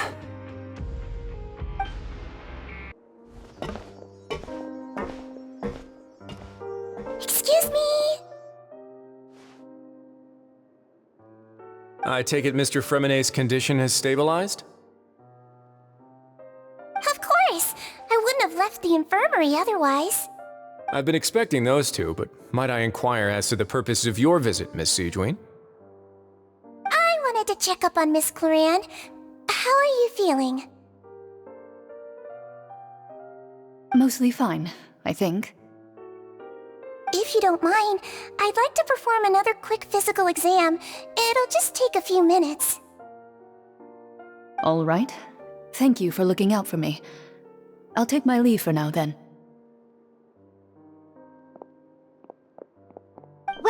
want to explain yourself, Risley? Of course, but I'm not partial to the word choice of explain. How about enlighten? Where should I begin? How about you start by asking me any questions you have? You can start with whichever one you'd like to get answered the most. Then Paimon will begin. Did you know about Lenny's goals from the very beginning? No. I just knew they were Fatui operatives sent to the fortress by the Knave. As for their specific goals, I only figured those out as you made progress on your investigation. You managed to monitor and stay ahead of them even though you didn't know what they were trying to do? They came here with ulterior motives. I'm quite adept at discerning what that kind of behavior signals. Initially, I thought their goal was just to investigate Child's disappearance. Linny suggested that I had deliberately let him escape, but in truth, I didn't really do anything special to help or hinder him while he was here. Everything he did, from finding helpers to leaving this place, he did on his own. Of course, it's inevitable that the Knave would make a big deal out of her fellow Harbinger's unexplained disappearance. I'm also quite curious about where that Harbinger went, so I figured I might as well let the Fatui do their own investigative work. All I care about is the answer. So you were hoping Lenny's group would just do your work for you! You make it sound like that's a bad thing. Unfortunately, things didn't go as planned. I assume that Fremine has told you already, the ratio of primordial seawater around the fortress of Meripede is on the rise. The Forbidden Zone has always been Lenny's target, and you got roped into that investigation after running into him. I began to intervene out of concern for your safety, and also to prevent the fortress from becoming entangled in more irksome matters. Are the rumors true? That you're also a former criminal? Now, why would you put it like that? Isn't staying here all day and serving as the manager of the fortress a kind of sentence unto itself? Another form of prison? I just happen to have some support from the rest of the inmates, that's all. Oh, right! Paimon wanted to ask, who invited Cloran down here? Me, of course. I paid her good mora to come down to the fortress for some field work. As a champion duelist, Miss Cloran could be considered to be an independent party. I needed to find an exceptionally capable person to help me get through the impending crisis. And saving Fremine was part of that crisis? You can think of it like that, yes. Credit where credit is due, that boy is quite adept at diving. Had conditions not been as hostile as they were, he probably would have found the missing Harbinger already. That's not something you should be asking after. Neuvillette only asked you to investigate Child's whereabouts. All I need to prove to you is that the Forbidden Zone had nothing to do with the Harbinger's disappearance. That should be clear now that you've spoken to Fremine. But we've already uncovered that there's something wrong with the infirmary, and we've answered a bunch of questions that you threw at us. Isn't it about time that you answer our last question in return? You make a compelling case. Do you really want to know the answer that badly? Yeah, Paimon really wants to know! Even if the truth may not be pleasant? Follow me.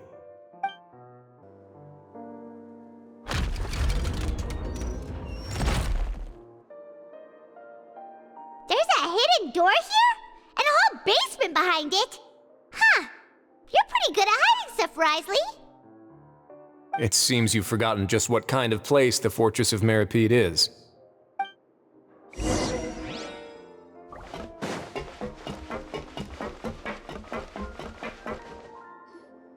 Stand on the central plate. Wait, is there a secret mechanism or... Whoa!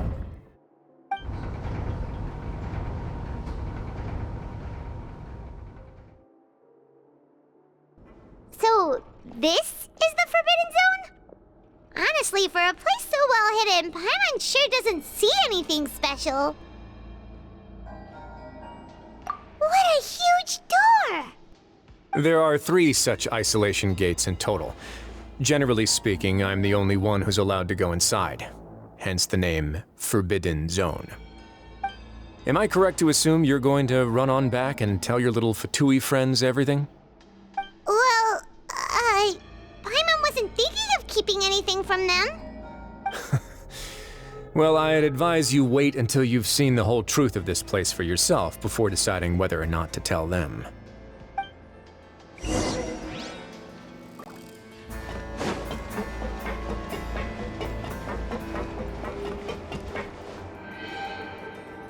Huh. So there's a switch on the side.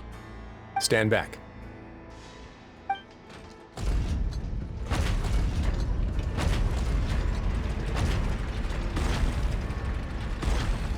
Whoa! They all just went up one by one! Go on, have a look.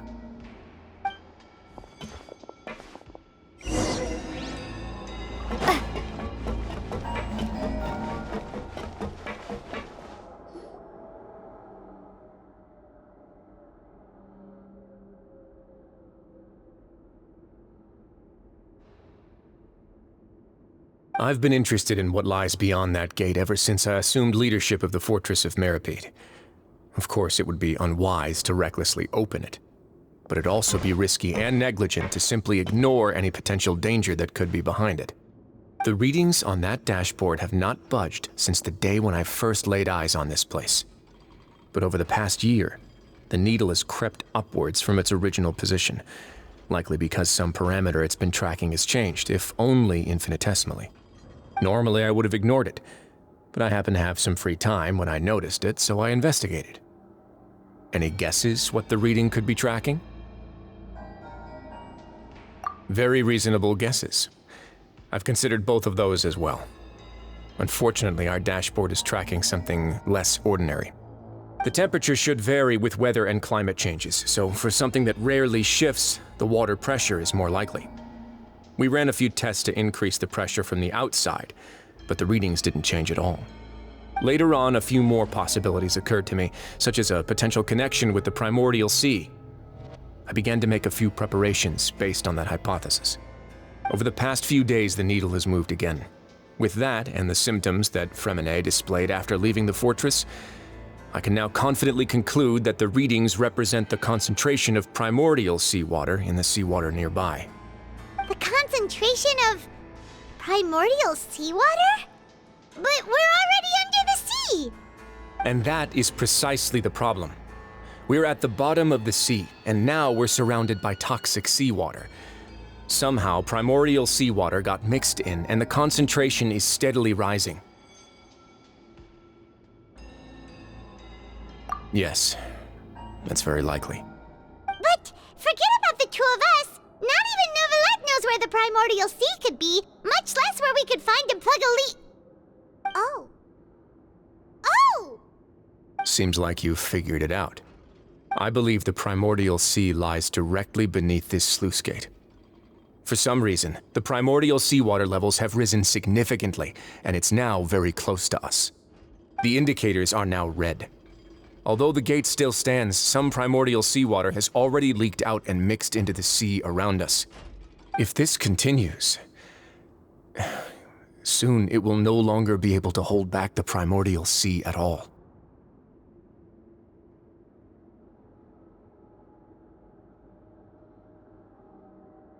Yeah, you know what the legends say.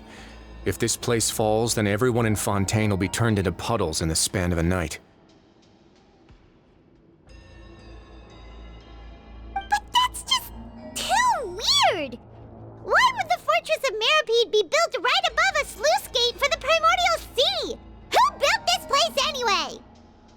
Your expression tells me you think this might be part of a vast, complicated conspiracy. To be honest, you might find the actual answer may be exceedingly boring. It's just that the secret of the Forbidden Zone had been long forgotten by the nation before I rediscovered it with my research. There's no single founder of the Fortress of Meripede in any traditional sense. What we know about its history has been left to us by the people who used to live here. When the previous Hydro Archon Egeria ruled the land, all convicted criminals from Fontaine were exiled. The people drove the criminals away like a wolf pack chasing away the banished. The criminals received no sympathy of any kind from the people. They were exiled to the desolate seaside, where they experienced only pain, struggle, and the bone-chilling cold. Some of them began to repent, and prayed to the Hydro Archon, asking if there was still anything they could do. the Hydro Archon took pity on them and said, "You may go guard my secret, deep underneath the waves." And so, leaning on the power of the Hydro Archon, they gathered underneath the sea and began to build a fortress. They became a community down there in the deeps, and over the years helped it to grow. As the number of exiles increased, more and more people joined the community. When the first group of exiles died, they left the yet unfinished fortress to their successors. The Hydro Archon continued to lend her support, allowing the fortress and what it stood for to continue growing ever larger. Before long, this dark underwater fortress became the Sinner's only home. And with that, the people here stopped referring to the fortress as a prison. They saw themselves as repenting sinners who would regain their freedom once they had sufficiently redeemed themselves. But as time went on, people also realized that the fortress was a lonely place. Once they had gotten used to life here, they could no longer feel comfortable living in the overworld. Once they had finished serving their sentences, some people left and some others chose to stay. They'd find some idle position and let their withered souls fade away with the ancient secrets of the past. After many, many centuries, few people still remember the reason for the fortress's founding. Now they just see it as an integral pillar of Fontanian society, as the place where criminals deserve to be sent.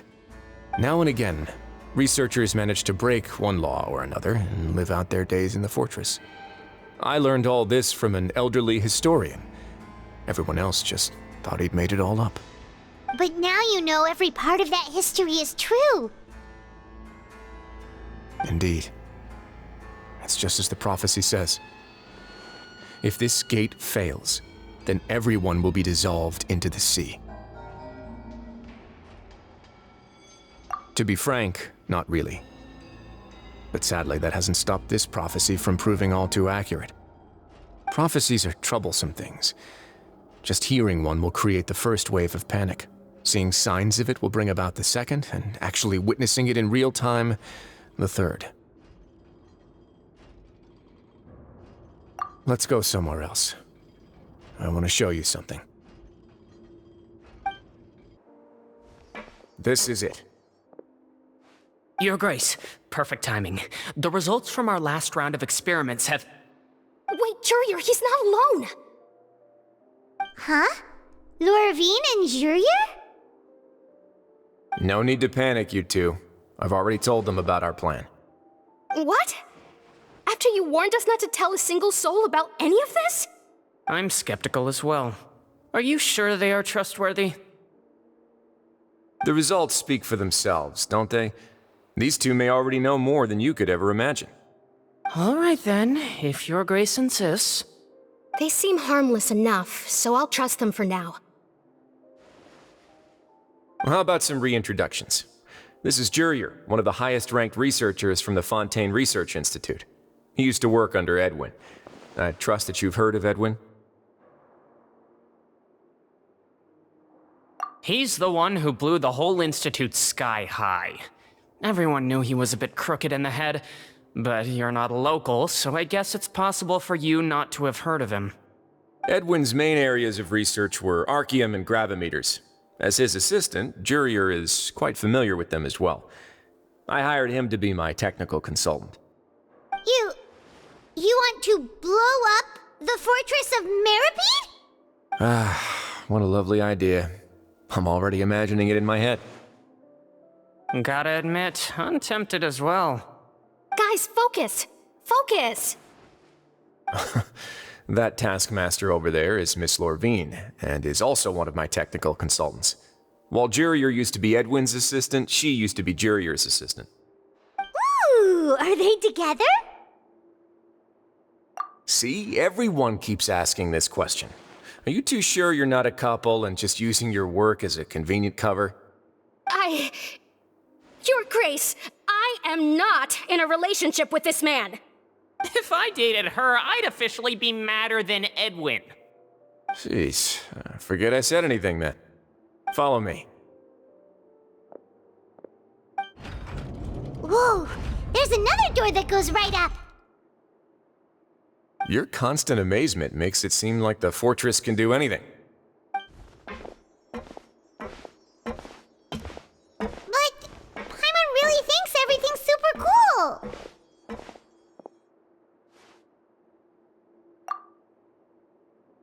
Let's spice it up a bit. And here you go.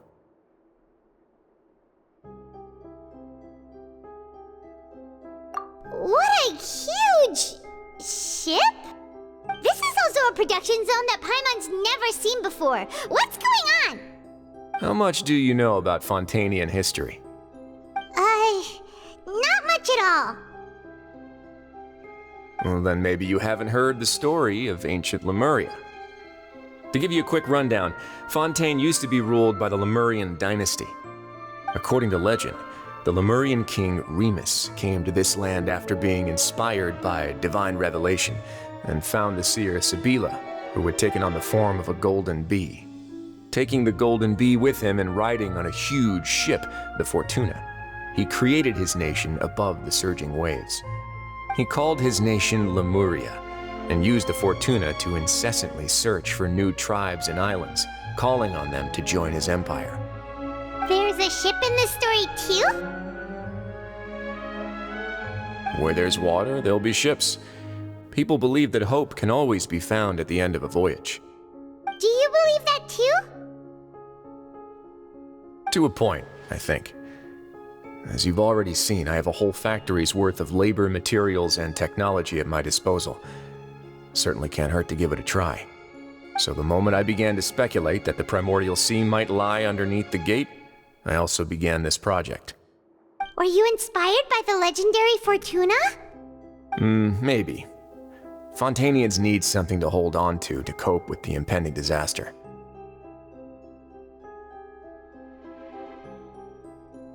Were the workers to find out the truth behind this ship, riots would destroy the fortress faster than any catastrophe. As the fortress's administrator, I'd never make such a reckless call. All right, that's enough talking for now. I'll need another 3 cups of tea to soothe my throat. Do you have any other questions? Seems like you're good. Come on, I'll take you back. I'll leave you here for now. Thank you so much. No worries. But don't forget, it's up to you whether or not you want to share what you just saw. What you do from here on out will likely affect those 3 as well.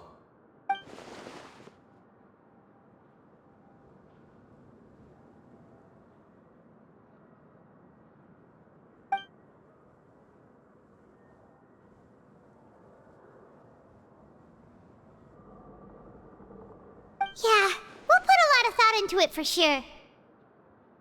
Great. I look forward to what happens next.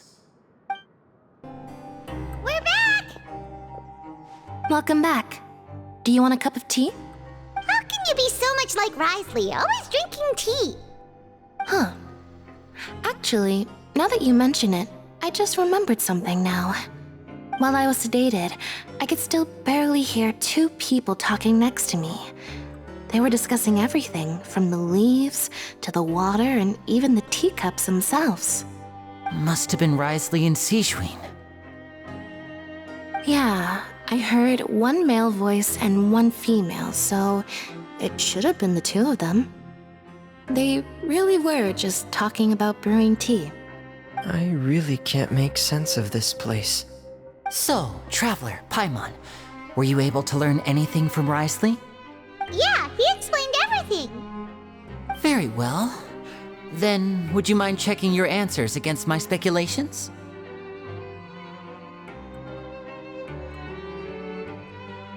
Yeah, I took the time to rest, so I'm feeling a lot more relaxed now.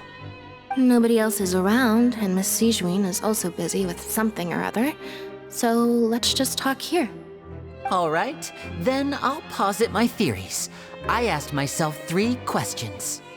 Firstly, why was Fremine affected by the primordial seawater? It was because he dove into the sea. My theory is, the long-lost primordial sea is probably very close to the fortress of Mirapede. Whoa, he's good. He got that right on the first try. That's our Linny. Secondly, Risley's attitude changed dramatically during the course of our stay here. He ignored us completely at first, then suddenly roadblocked us. Why? I spent quite a long time thinking about this. If he has been monitoring the Fatui since the very beginning, he probably ignored us at first because he was hoping we could find Master Child for him. What's more, the Fortress of Meripede is not part of Fontaine's court system, nor does it report to Iudex Nervulet. Wriothesley is basically the king of a no-man's land. As long as the fortress doesn't do anything about Master Child's disappearance, Father can use it to pressure the Fontaine authorities. And while the two factions are pitted against each other, Wriothesley will be free to move between the parties of interest. If I had to guess, he probably has something that he's working on himself. It's likely related to the secret of the infirmary, but I just can't think of what it could be. You're super smart! Thanks so much. Then finally, there's the last question. If Wriothesley does have a plan, what could it be? All I know for now is that his plan probably has something to do with the changing nature of the seawater. He's even gotten Cloran to help him out. That can't be the full extent of what he's doing. There's probably a secret passageway behind the block in the infirmary, and there's something big in the fortress that most people here never get to see. He has a bargaining chip, and it could be important enough for Father to deal with him directly. I don't have enough information, so I have no idea what his chip might be. But let me guess. You have the last piece of the puzzle.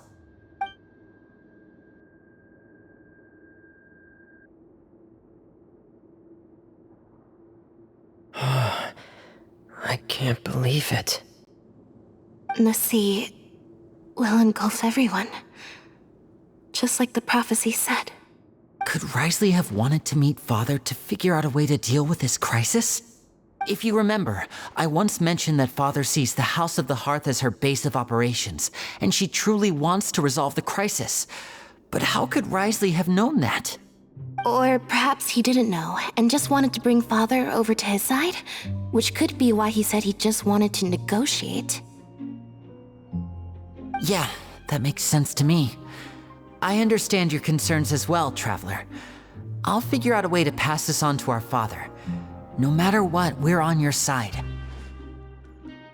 The two of you have already aided us far too much. We probably wouldn't be standing here right now if not for you. If you ever need anything else going forward, please come to the House of the Hearth at any time. Though you may not share the sentiment, after all that we've gone through together, the three of us basically see you as family now. You have my gratitude. Thank you for protecting Linny when it really mattered. And thank you for sharing the secrets of the fortress with us. We didn't think you were going to do it. Why are you being so formal all of a sudden? Given your strength, you might not need our help at all. But if you are ever in danger, we will try our best to protect you. Aww, the sound of that makes Paimon feel all warm and safe inside.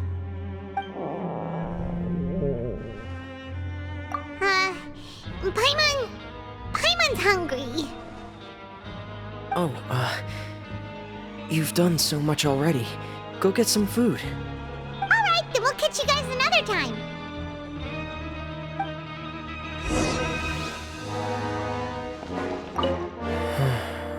I feel like I should try to become someone more capable of helping. You're incredibly helpful. Lenny thinks so too. Yeah, you two are always telling me not to push myself, but aren't you just like that as well?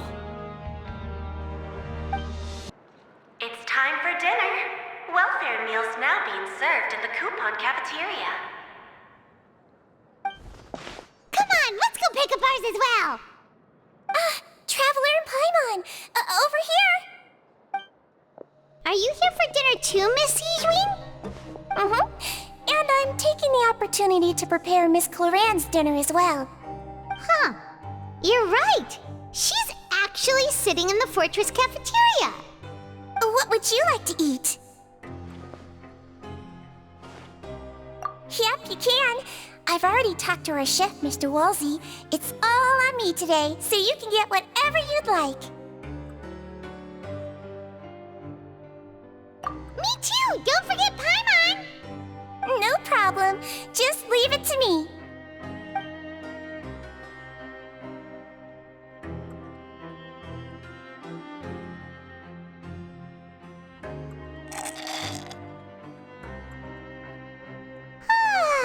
So delicious. Is this how it feels to be freeloaders? Wait a second, we did do plenty of work after all. Feeling full yet? How's the food? Delicious!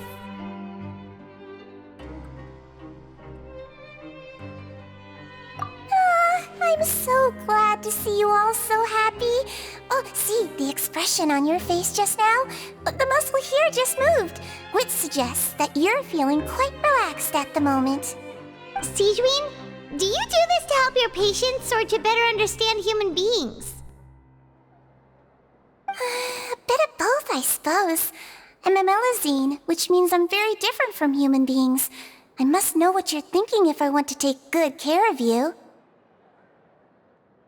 You're really good at taking care of people. Even though you're so short, you still talk and act like an older sister. Really? You're reminded of an older sister? That's great to hear. Oh, and what did you mean back in Risley's office? When you said that you were protecting Linny and his siblings as well? Oh, that. I just asked His Grace to look out for those children, especially that diver boy. I was getting a bit worried after hearing that something was wrong with the water. Thankfully, Glorand is very strong and managed to save him in the nick of time. His Grace also sealed the pipes after Glorand left, to make sure that Linny wouldn't impulsively chase after his brother. Although the path was blocked, we still stationed some guards there to stop anyone from approaching. They were instructed to only open the door once Miss Glorand had returned. Oh, and I was keeping an eye on Mr. Linny as well. We had to press him, but we couldn't allow him to be in any real danger. You were all super considerate and really thought everything through. It's just what we do down here at the fortress. At least this has been His Grace's style for as long as he's been the leader. Oh, I really wish Monsieur Nervula would come down here more often too. I feel like he'd like it here, with all the darkness and chaos.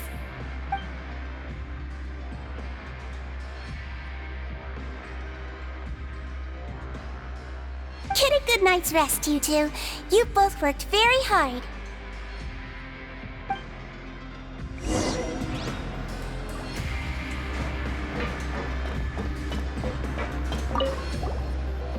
Glorand! Ah, it's you two.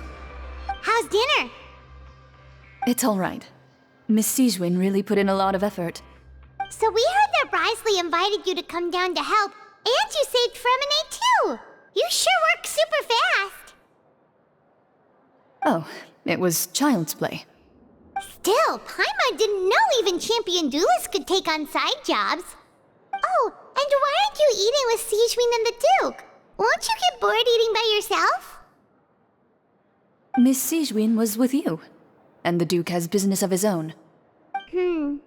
Actually, didn't Navia say that you went out for dinner with her as well? Yeah. First time in a long time. First time in a long time? So you mean you've gone out to dinner with her in the past? In the past, yes.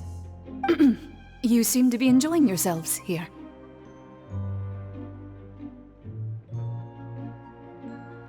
Things will be getting messy at the fortress soon. Don't run around unnecessarily. So much has happened. Paimon just feels absolutely exhausted now that she's finally relaxed. Paimon's super sleepy.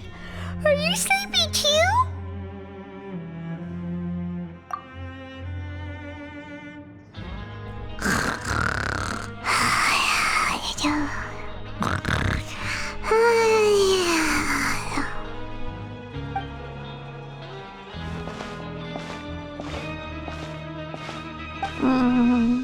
Delicious.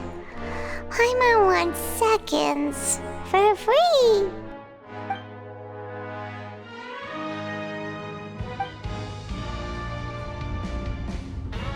Out of my way! Get happened? Why is everyone running? No idea, but something must have happened. Stop asking! Who's yelling? Paimon still wants to sleep.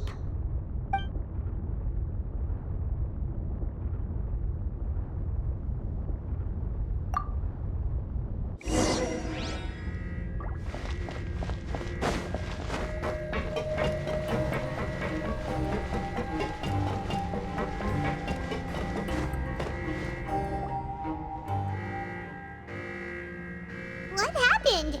Why is everyone running around? Hey, what are you doing? No time to explain, mate. Goodbye. Hey, wait! What's wrong with these people? They won't even talk to us. They're here! There you are! Oh, thank goodness! Quisto and Lavaroon, do you know what happened here? We came here especially to inform you. Something seems to have gone terribly wrong just now. His Grace is telling everyone to evacuate and get out of here. Lavaroon was saying you two are new here and you don't have many friends, so you might slip through the cracks. Haven't you heard all the stories like that? An evacuation is successfully completed, yet you only find out once you do a head count that 1 or 2 people are missing.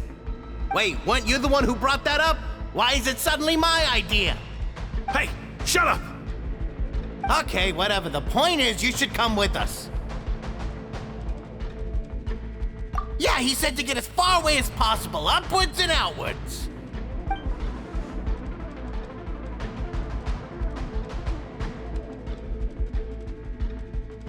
Oh no, it can't be that thing! Whoa, wait, what? What? Hey, where are you going? We have to go find the Duke! You two just go and get out! Go on without us! Hey! Be careful! Attention! Please evacuate upwards and outwards, upwards and outwards. If you're already at the topmost layer, then try to move as far outwards as possible.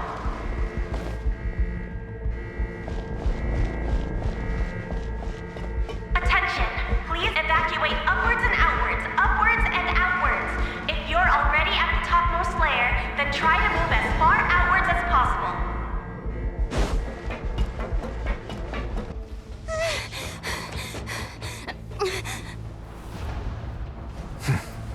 They're here. Just like I said. What happened? Huh.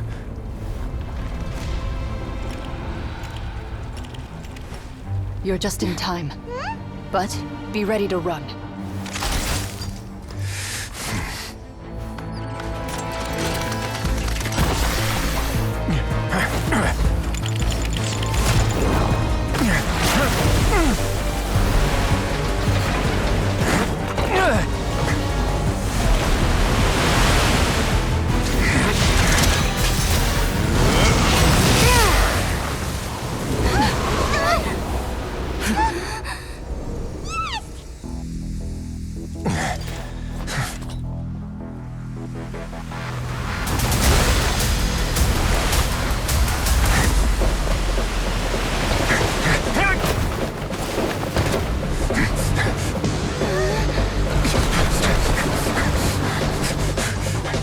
Three, 2, 1.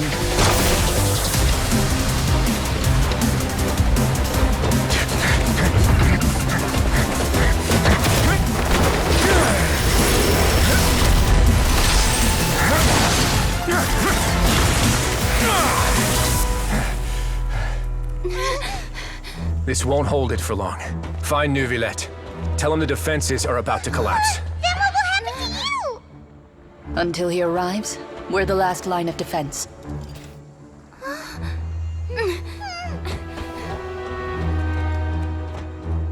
The gate. How long do you think it'll hold? That depends on us.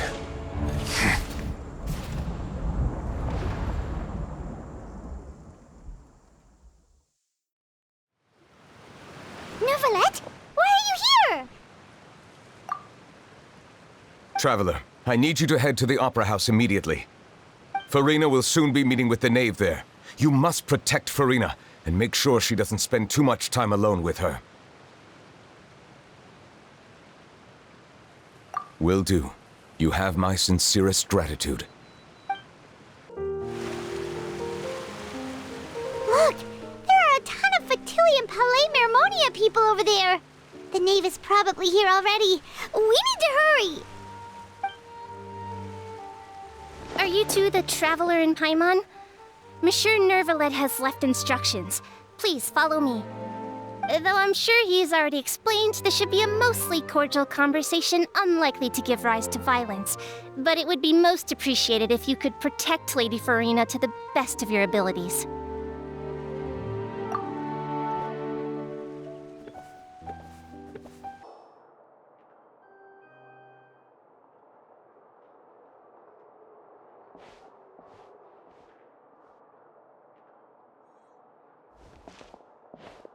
Oh, so you two are the honored guests Miss Farina mentioned. Of course, of course! How could they not attend a meeting such as this? I must always have 2 or more guests at my dessert table. Otherwise, the occasion would be too lonely and unbecoming of my station. It is my pleasure to make your acquaintance, Traveler. I have heard much of your accomplishments. I am the Knave, one of the 11 Fatui Harbingers.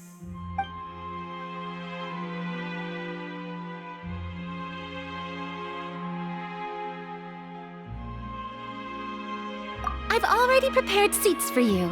Come, sit beside me. Perhaps you two are unaware of how Miss Farina and I do things. You see, we actually recently agreed to get together for tea when we had the time. See this? This is a limited type of confectionery that Miss Farina simply adores. There are only 16 slices sold every day. Here, why don't you and Paimon have a taste?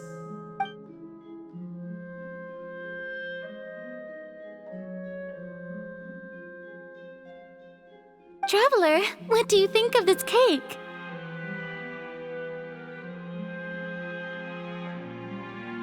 That's good to hear. So what Child said was on the mark after all. You do share a taste in desserts with Farina and I.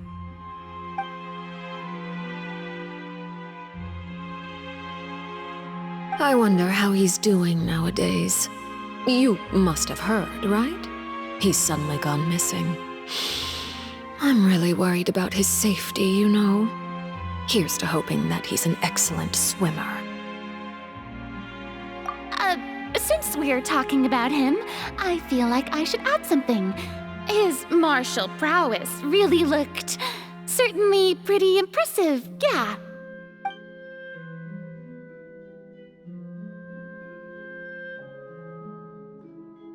Oh, so you're also familiar with his aptitude for fighting, Miss Farina. Oh, right. I almost forgot. Child was subdued by Iudex Neuvillette right in front of you. Against ordinary people, my colleague would never be on the back foot. But alas, he just never imagined he'd run into such a person. I must express my admiration for Monsieur Neuvillette. Coming from you, that's not surprising at all. But I thought you would be happier to hear the news.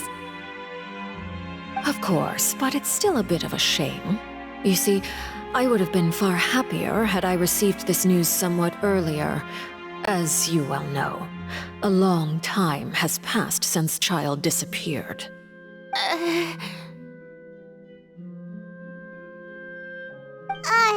Well, in any case, there's no need to worry. We know for sure that Child is still alive. Oh, and just how do you know that? Because we found evidence that proved he left the Fortress of Meripede. And where did he go after leaving the fortress? Well...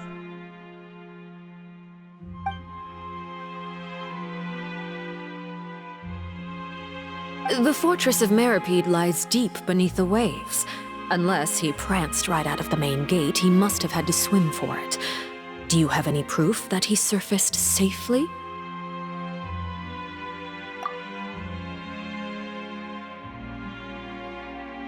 Ah, that is good news at least. His sister Tonya sent a letter to Fontaine not too long ago. Since he was unfortunately unavailable, I picked it up on his behalf. Do you have any idea how he usually writes back to his family? Dear Tonya, your letter made me feel like we were still enjoying our time in Snezhnaya together. I'm currently admiring the scenery on the streets in front of the opera house. Is it something like that?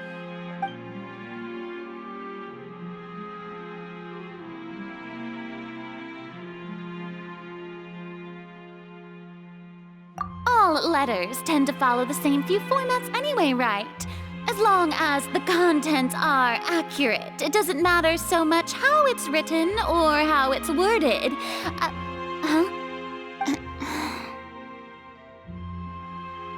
Hold on. The water in the teacup is shaking. I suppose this is also a sign of things to come, Miss Farina. I don't quite understand what you're trying to say. Have we entered into the next stage of the prophecy?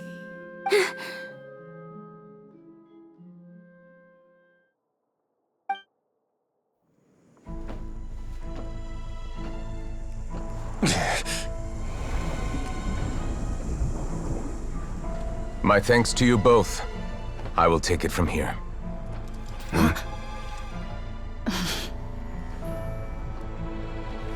Sure you don't need a hand? Quite sure. Wow. So, what's your secret, huh? Let me guess. Nah, who knows? Maybe it's just your sense of responsibility. Sounds about right.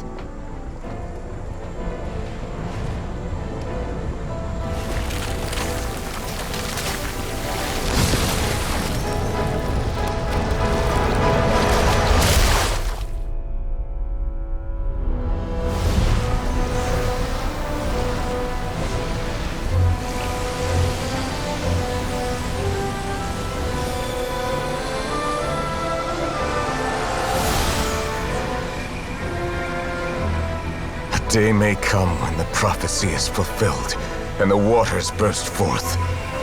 But it is not this day! This ancient power could easily obliterate an entire race. A tsunami of fury would unleash endless catastrophe.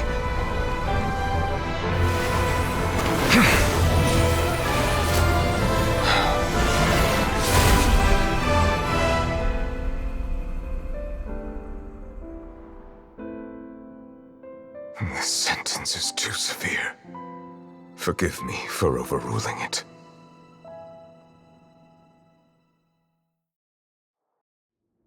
All right. Seems like the problem inside has been suppressed. Let me guess, we're safe for now. Indeed. But only for now. I win this bet. You owe me a present.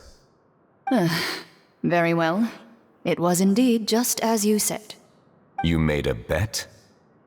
We made a bet on the size of your entourage. Cloran thought you wouldn't come down by yourself. I figured you would have at least brought a few people along for appearance's sake. It appears I underestimated just how confidential the mission was. Shouldn't you have gotten used to confidential missions by now? That's just how the courts operate. So what gift must the loser give? Tea? He already has tons of tea in his office. I'm thinking about a set of legal codices. That wouldn't happen to be a dig at my lack of legal awareness, would it? Well, I'm sure His Grace doesn't consider the fortress to be outside the law. I was under the impression the residents of a place like this would be uninterested in the legal codices. That was obviously a joke. Anyway, you've still got some unfinished business to attend to in the overworld, correct? No need to stay here if you have a pressing matter. We all know you can't leave Palais Mermonia for long. Thank you. I hope everything went smoothly with the Fatui Harbinger.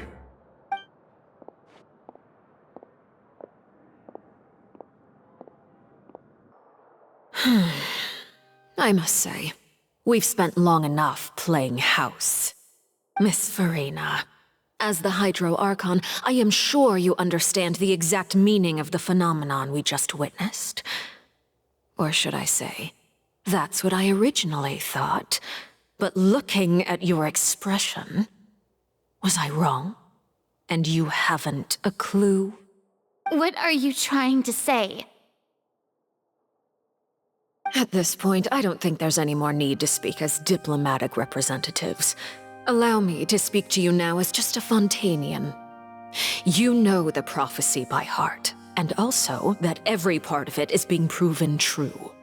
Yet, here you are, relaxing, drinking tea, and eating desserts as if it's all nothing more than a few stray bugs in your garden. Do you really think that's acceptable? The prophecy's hanging above our necks like a guillotine. Every faction is looking for a way to either avert the disaster or save their own. Even the orphans of the House of the Hearth have devoted everything to saving their homeland. But you? It beggars belief just how nonchalant and carefree you have been. From the very beginning, you, the god Focalor, you have utterly failed to take action. You're wrong. I've never ignored the prophecy, nor have I just been passing the time in self-indulgence. Retract your accusation and stop doubting the wisdom of the gods with such absurd conjectures! I am not alone in my doubts, you know. All the children of Fontaine may be harboring the exact same thoughts right now. Oh, great Hydro Archon. How are you going to save them? Save us? How are the people you've sworn to protect supposed to survive in a land that will soon disappear beneath the waves? I have my ways, and I've been working on them for all this time. Even if you look down upon me, you have no right to judge me. Fontaine will be saved. Even if I still cannot see the true future right now, as long as I continue on as I am, I will be able to hold my head up high!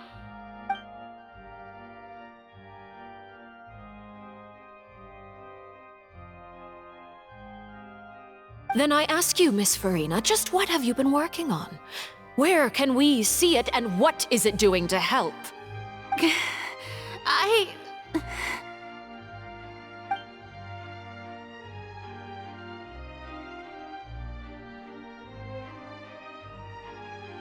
My machinations are just like the prophecy itself. They will only reveal themselves at the fated time. It is just that beings like yourselves are unable to perceive them as of yet. I see. As a god, the proof of your labor always lies beyond prying mortal eyes. Allow me to be so bold as to ask another way. Would it be possible for you to tell us the parts of your plan that are not confidential? Such as your emergency response plan for the impending disaster? An emergency response plan?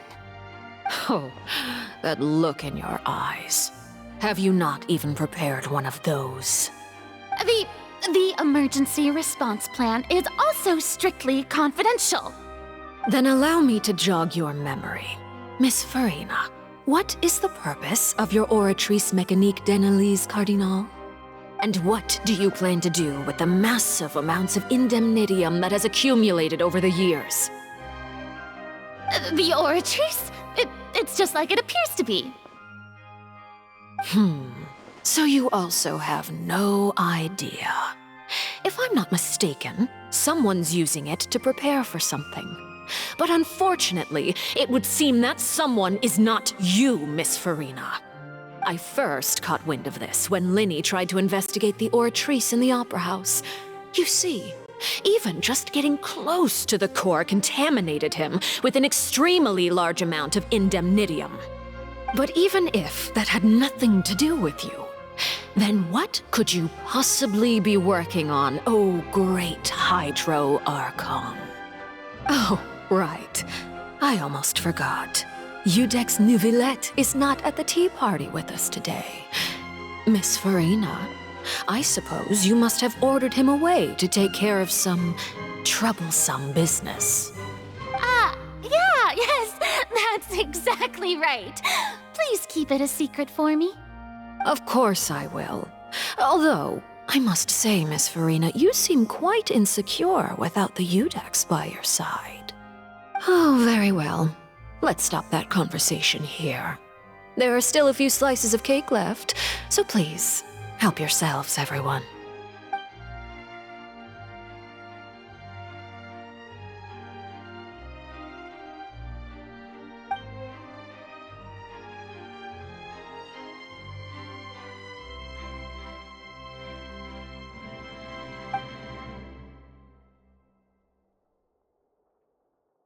Traveler, I heard that you were recently commissioned to handle a few matters on behalf of the Eudex. Why don't you take an extra slice of cake?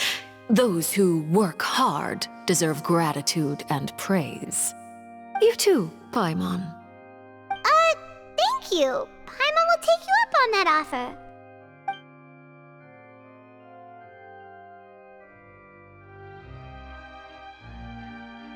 Oh, Paimon's super full. That cake was great. If it's on my tea table, it must be of the highest quality. Yes, and we must thank the knave for bringing these over as well. You're welcome. I'm sure the cake also felt greatly honored to be featured at Miss Farina's table, and I was merely catering to Miss Farina's tastes, seeking a chance to chat over tea. It is getting late. Why don't we call it a day? There are still a few matters that I need to take care of, so I must take my leave now. Very well. We'll end it here. Mind seeing me off, Traveler? We could use the opportunity to discuss Child before I must be on my way. Paimon's coming too! The tea party turned out to be even more difficult than I'd imagined. Why are you looking at me like that?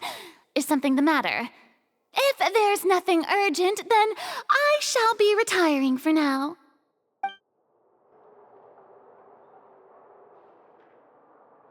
I'm glad that you were willing to come with me. Of course, Child was just an excuse. I have no interest in your dealings with him.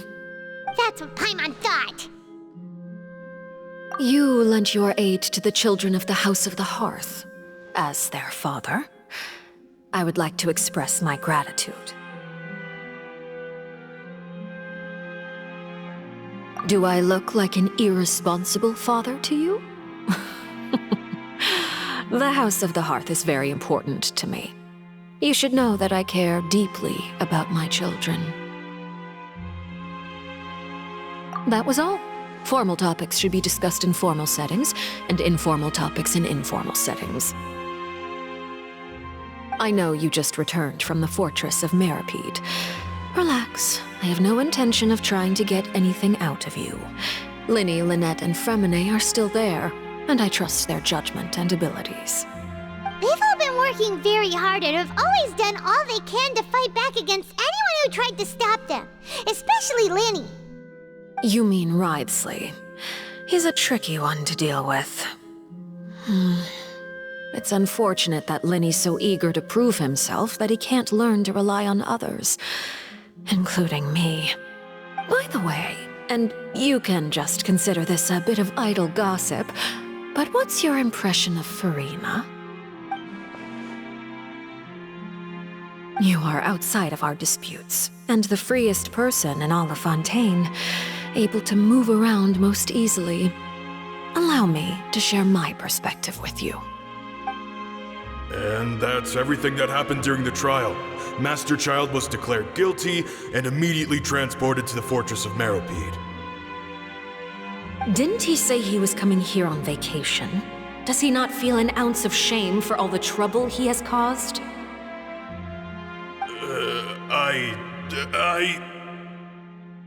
Forget it.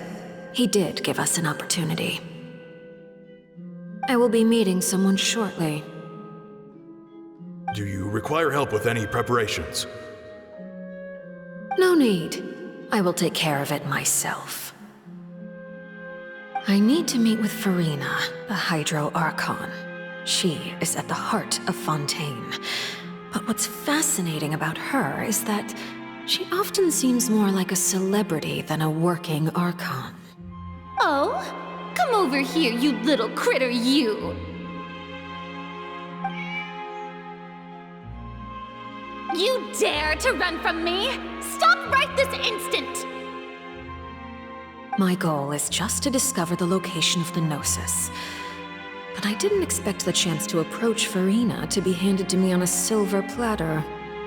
This is so easy, it's actually making me a bit suspicious. Anything left unguarded is usually just bait. But no one will blame someone for taking the bait. After all, from the moment it was attached to the hook, the bait is meant to be sacrificed. It's just as I guessed in the second before I struck. The Hydronosis is not currently held by the Archon. In fact, this Archon doesn't seem like a god at all. And I sense that she's under some kind of curse. Who are you? And what are you trying to do? Please don't kill me! I'm begging you, please! The fear in her pupils is genuine, so perhaps she's not bait after all. Either way, targeting her has lost all meaning. I left the scene with ease. Nobody came looking for me, and nobody could serve as a witness to my near assassination of Focalor. I suspect even Farina dares not mention this incident to anyone. Not long after, my informants confirmed what I had guessed. After returning to her quarters, Farina quietly cried alone. She was so scared that she could not sleep that night, nor could she even bring herself to eat her cake. There's no doubt that there's something wrong with her. I began to entertain the possibility that she is not the true Hydro Archon. Perhaps Iudex Neuvillette is actually the genuine article. I have to find the Gnosis. If the Neuvillette hypothesis is correct, he is probably in possession of it. Alternatively, it might have been hidden in a place that's hard for ordinary people to access. Yes, Father. My dear children, please speak. News from the fortress of Meripede. Master Child has gone missing. On top of that, the contacts and guards we bribed at the fortress have all gone quiet as well. Probably the handiwork of that Wriothesley. I'm afraid so. This is a good opportunity. The value of a Harbinger is much higher than most would imagine. We now have an excuse to exert diplomatic pressure on the Fontaine authorities. Set up a meeting for me. I would like to meet the Hydro Archon and Iudex Neuvillette. Oh, and I have an additional mission for you three. Yes, Father.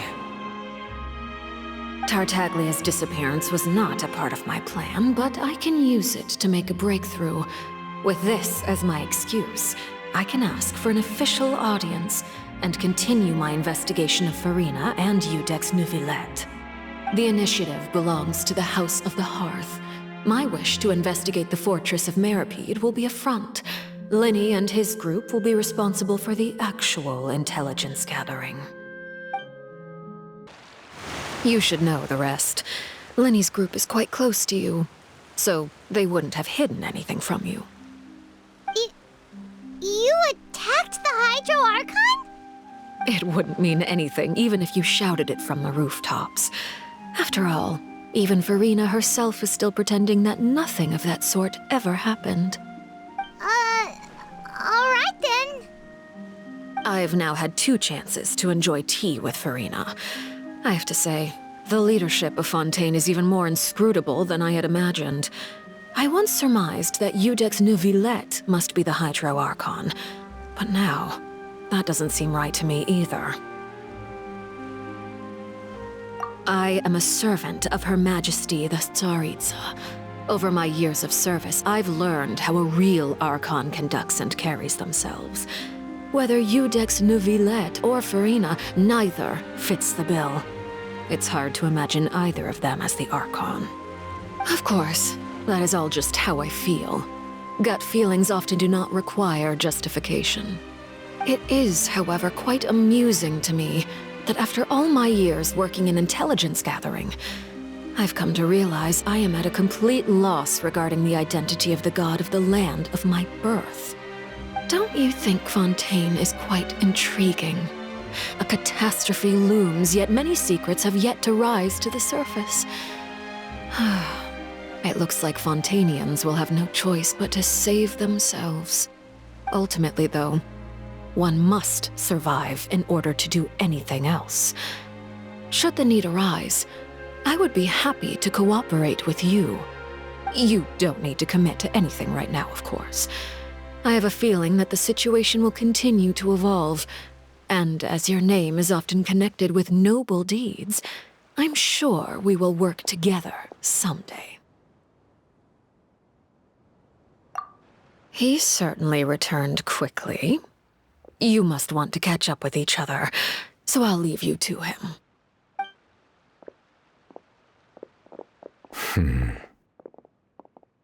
Neuvillette, is it over? For now, yes. But this issue will prove quite thorny in the long term. I'm concerned that sooner or later the prophesized events will occur. Thank you for protecting Farina.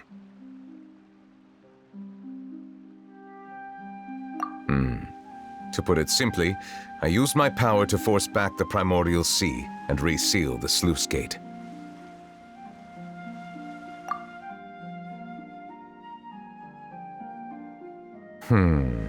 So as expected, the knave has turned up the pressure on Farina. She's trying to feel her out, though I'm still unsure as to her motives. Permission granted.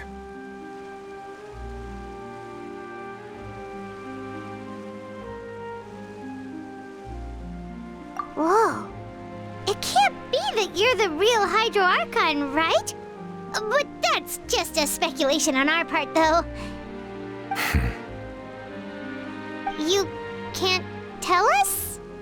Then that's okay. We can talk about something else. We won't try to force you. You guys in Fontaine are super strange. If by the phrase, "you guys," you are referring to Farina and I, then although I'm not sure just what you are trying to imply, I must clarify that I do not share her positions on a multitude of topics.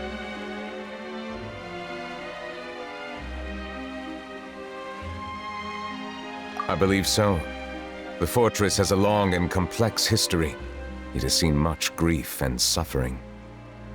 And now, another catastrophe will soon be upon us. I mourn this turn of events. Huh? Why is it raining all of a sudden?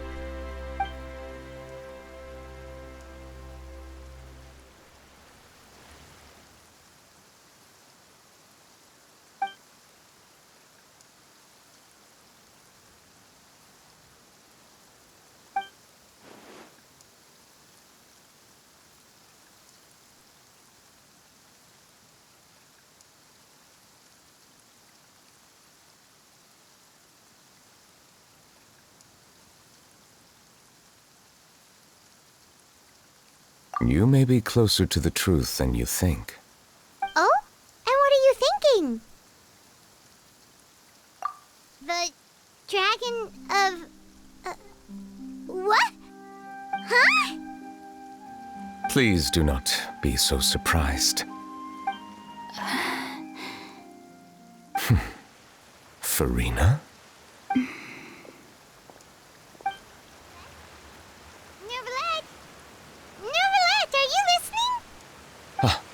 My apologies. We were just randomly, we didn't guess right, did we? You're not actually the Dragon Sovereign of Water, right? Well, if you don't want to confirm or deny... You guessed correctly. I sincerely hope you'll be able to keep this a secret for me. Right, of course. We'll definitely help you keep it a secret. There's still something Paimon wants to ask you, though. Please, go ahead. Well, if you are the Dragon Sovereign of Water, and you were able to force back the primordial sea from the fortress, then since Fontaine's prophecy is all about seawater, couldn't you just use your power to solve the crisis? None of the currently living dragon sovereigns in the world, myself included, possess our full dragonhood. They say that when the first usurper arrived on Tivat, they seized a part of the dragon's power. Today, that stolen power is the basis of the Archon's authorities. There are 7 elemental Archons and 7 matching dragon sovereigns. The dragon sovereign of water who lived through that era perished a long time ago. As their successor, I know far less of that part of our ancient history. In any case, I believe I will not be able to do much unless the Archon disappears and returns their elemental authority to me. Given the status quo, however, I would recommend finding another way to deal with the prophecy. Oh, so even you can't solve it. I still have some urgent matters to attend to at my office. If you have any more questions regarding ancient history, you are welcome to discuss them with me at a later time. Please go right ahead. There's a place that Paimon wants to go too. Traveler, why don't we pay another visit to the Fortress of Meripede? Paimon is a little worried. We'll see you another time. Take care.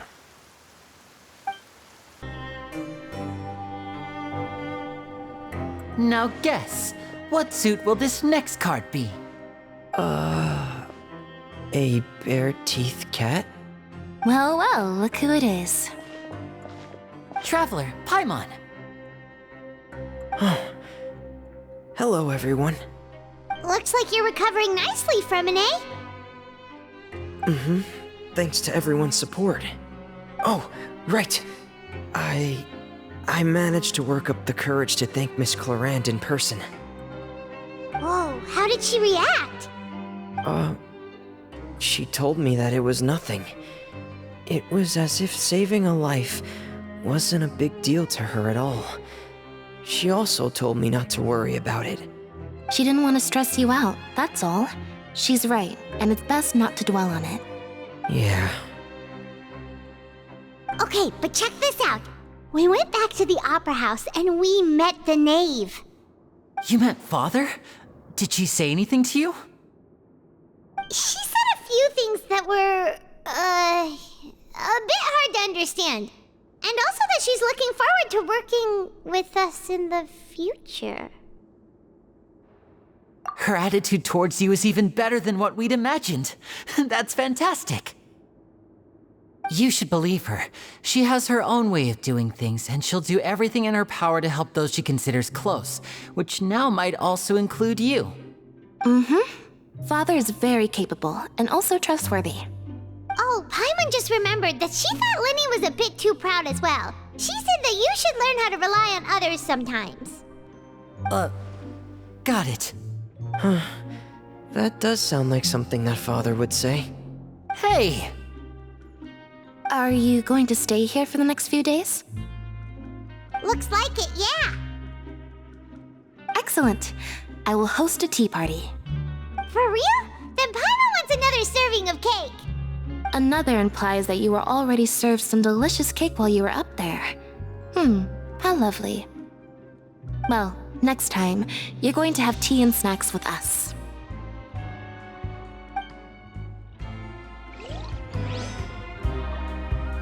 We should start preparing that tea party. Oh, that's a great idea. I'm all for it. I'll help you set it up. You guys are back?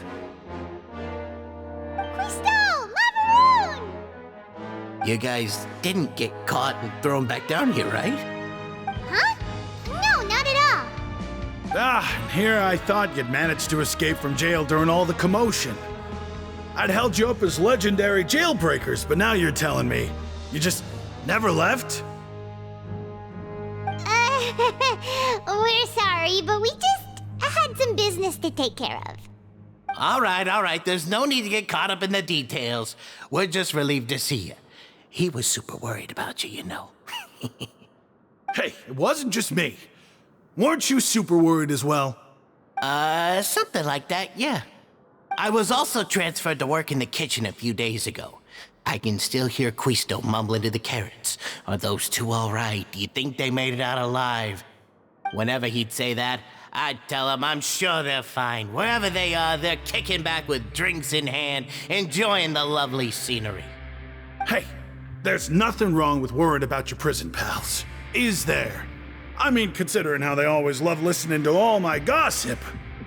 These two, they sure are a lot warmer and friendlier than when Paimon first met them.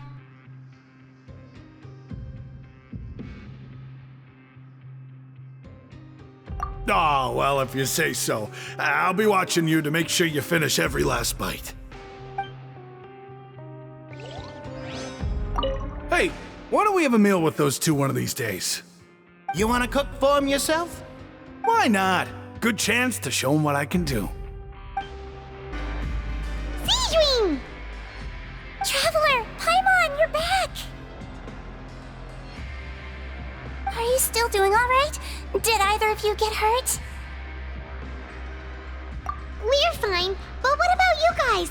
It was such a huge mess. How bad was it? A few people sustained superficial injuries, but that's about the extent of the damage. Monsieur Nervulette paid us a visit. It was all thanks to him that we managed to suppress the crisis for the time being. Oh, of course, we must also thank you for the help you provided. How did Nervulette know that he was needed here? Well, Monsieur Nervulette has strong resonance with the hydro element. When the water level rises, he can feel the waves produced. I ran into the bombshell bros while bandaging the injuries of the wounded. They were mumbling the whole time about how you just ran down without a word. I'm so relieved to see that you're both all right. If you're not too pressed for time, please stay with us a few more days. Just let me know if you get a craving for any particular dish, so I can have Mr. Wolsey get your meals prepared. Oh, and please feel free to visit the infirmary for a break at any time. I'd like to take the opportunity to spend some more time observing your facial muscles as well.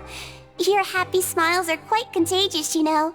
They're so memorable, and I've missed them immensely while you were gone. If you can find the time, please stay at the fortress for just a while longer. Courier, Miss Sijuin told me you still haven't eaten. Yeah, I was working on something, so I forgot. That's no excuse for... Huh? What's you two? Courier, Lurvine, we're back! Hello there. It's been quite the mess here recently. How have you been? And you? Are you still taking the secret passageway from the infirmary to work on the ship? Yep. That is still top secret, though. So don't say a word to anyone. It can be a bit annoying when there are lots of people in the infirmary, but I still prefer taking that route over the one from the Duke's office. I mean, the infirmary does make it easier for you to slack off. Oh yeah? Then why are you also here so much? You two really are just using your jobs as a cover for your relationship, aren't you? Not at all!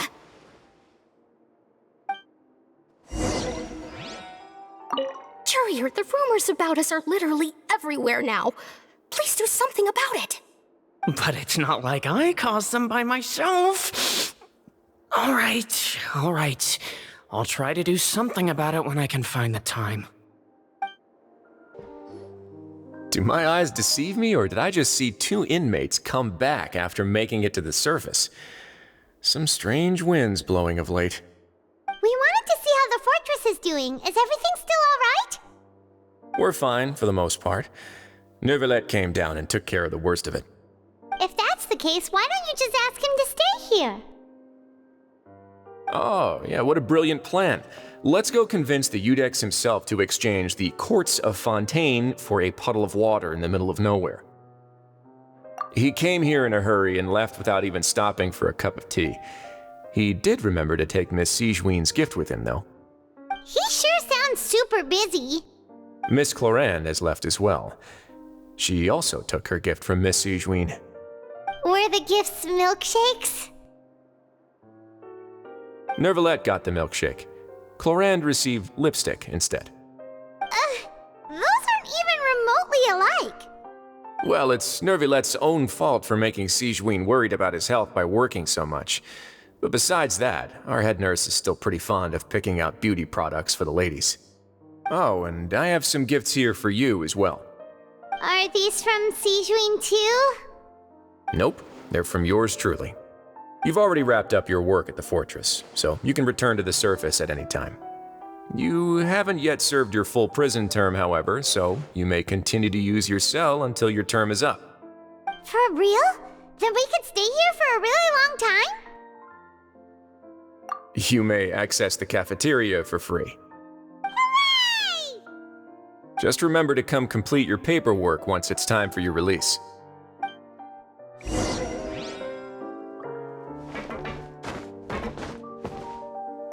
Your file can't be closed until we've completed your paperwork, so don't forget to come find me again when you're done serving your sentence.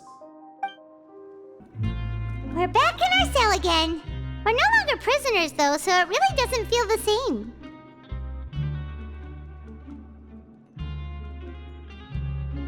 Being free sure feels pretty special now. Huh? How did you know?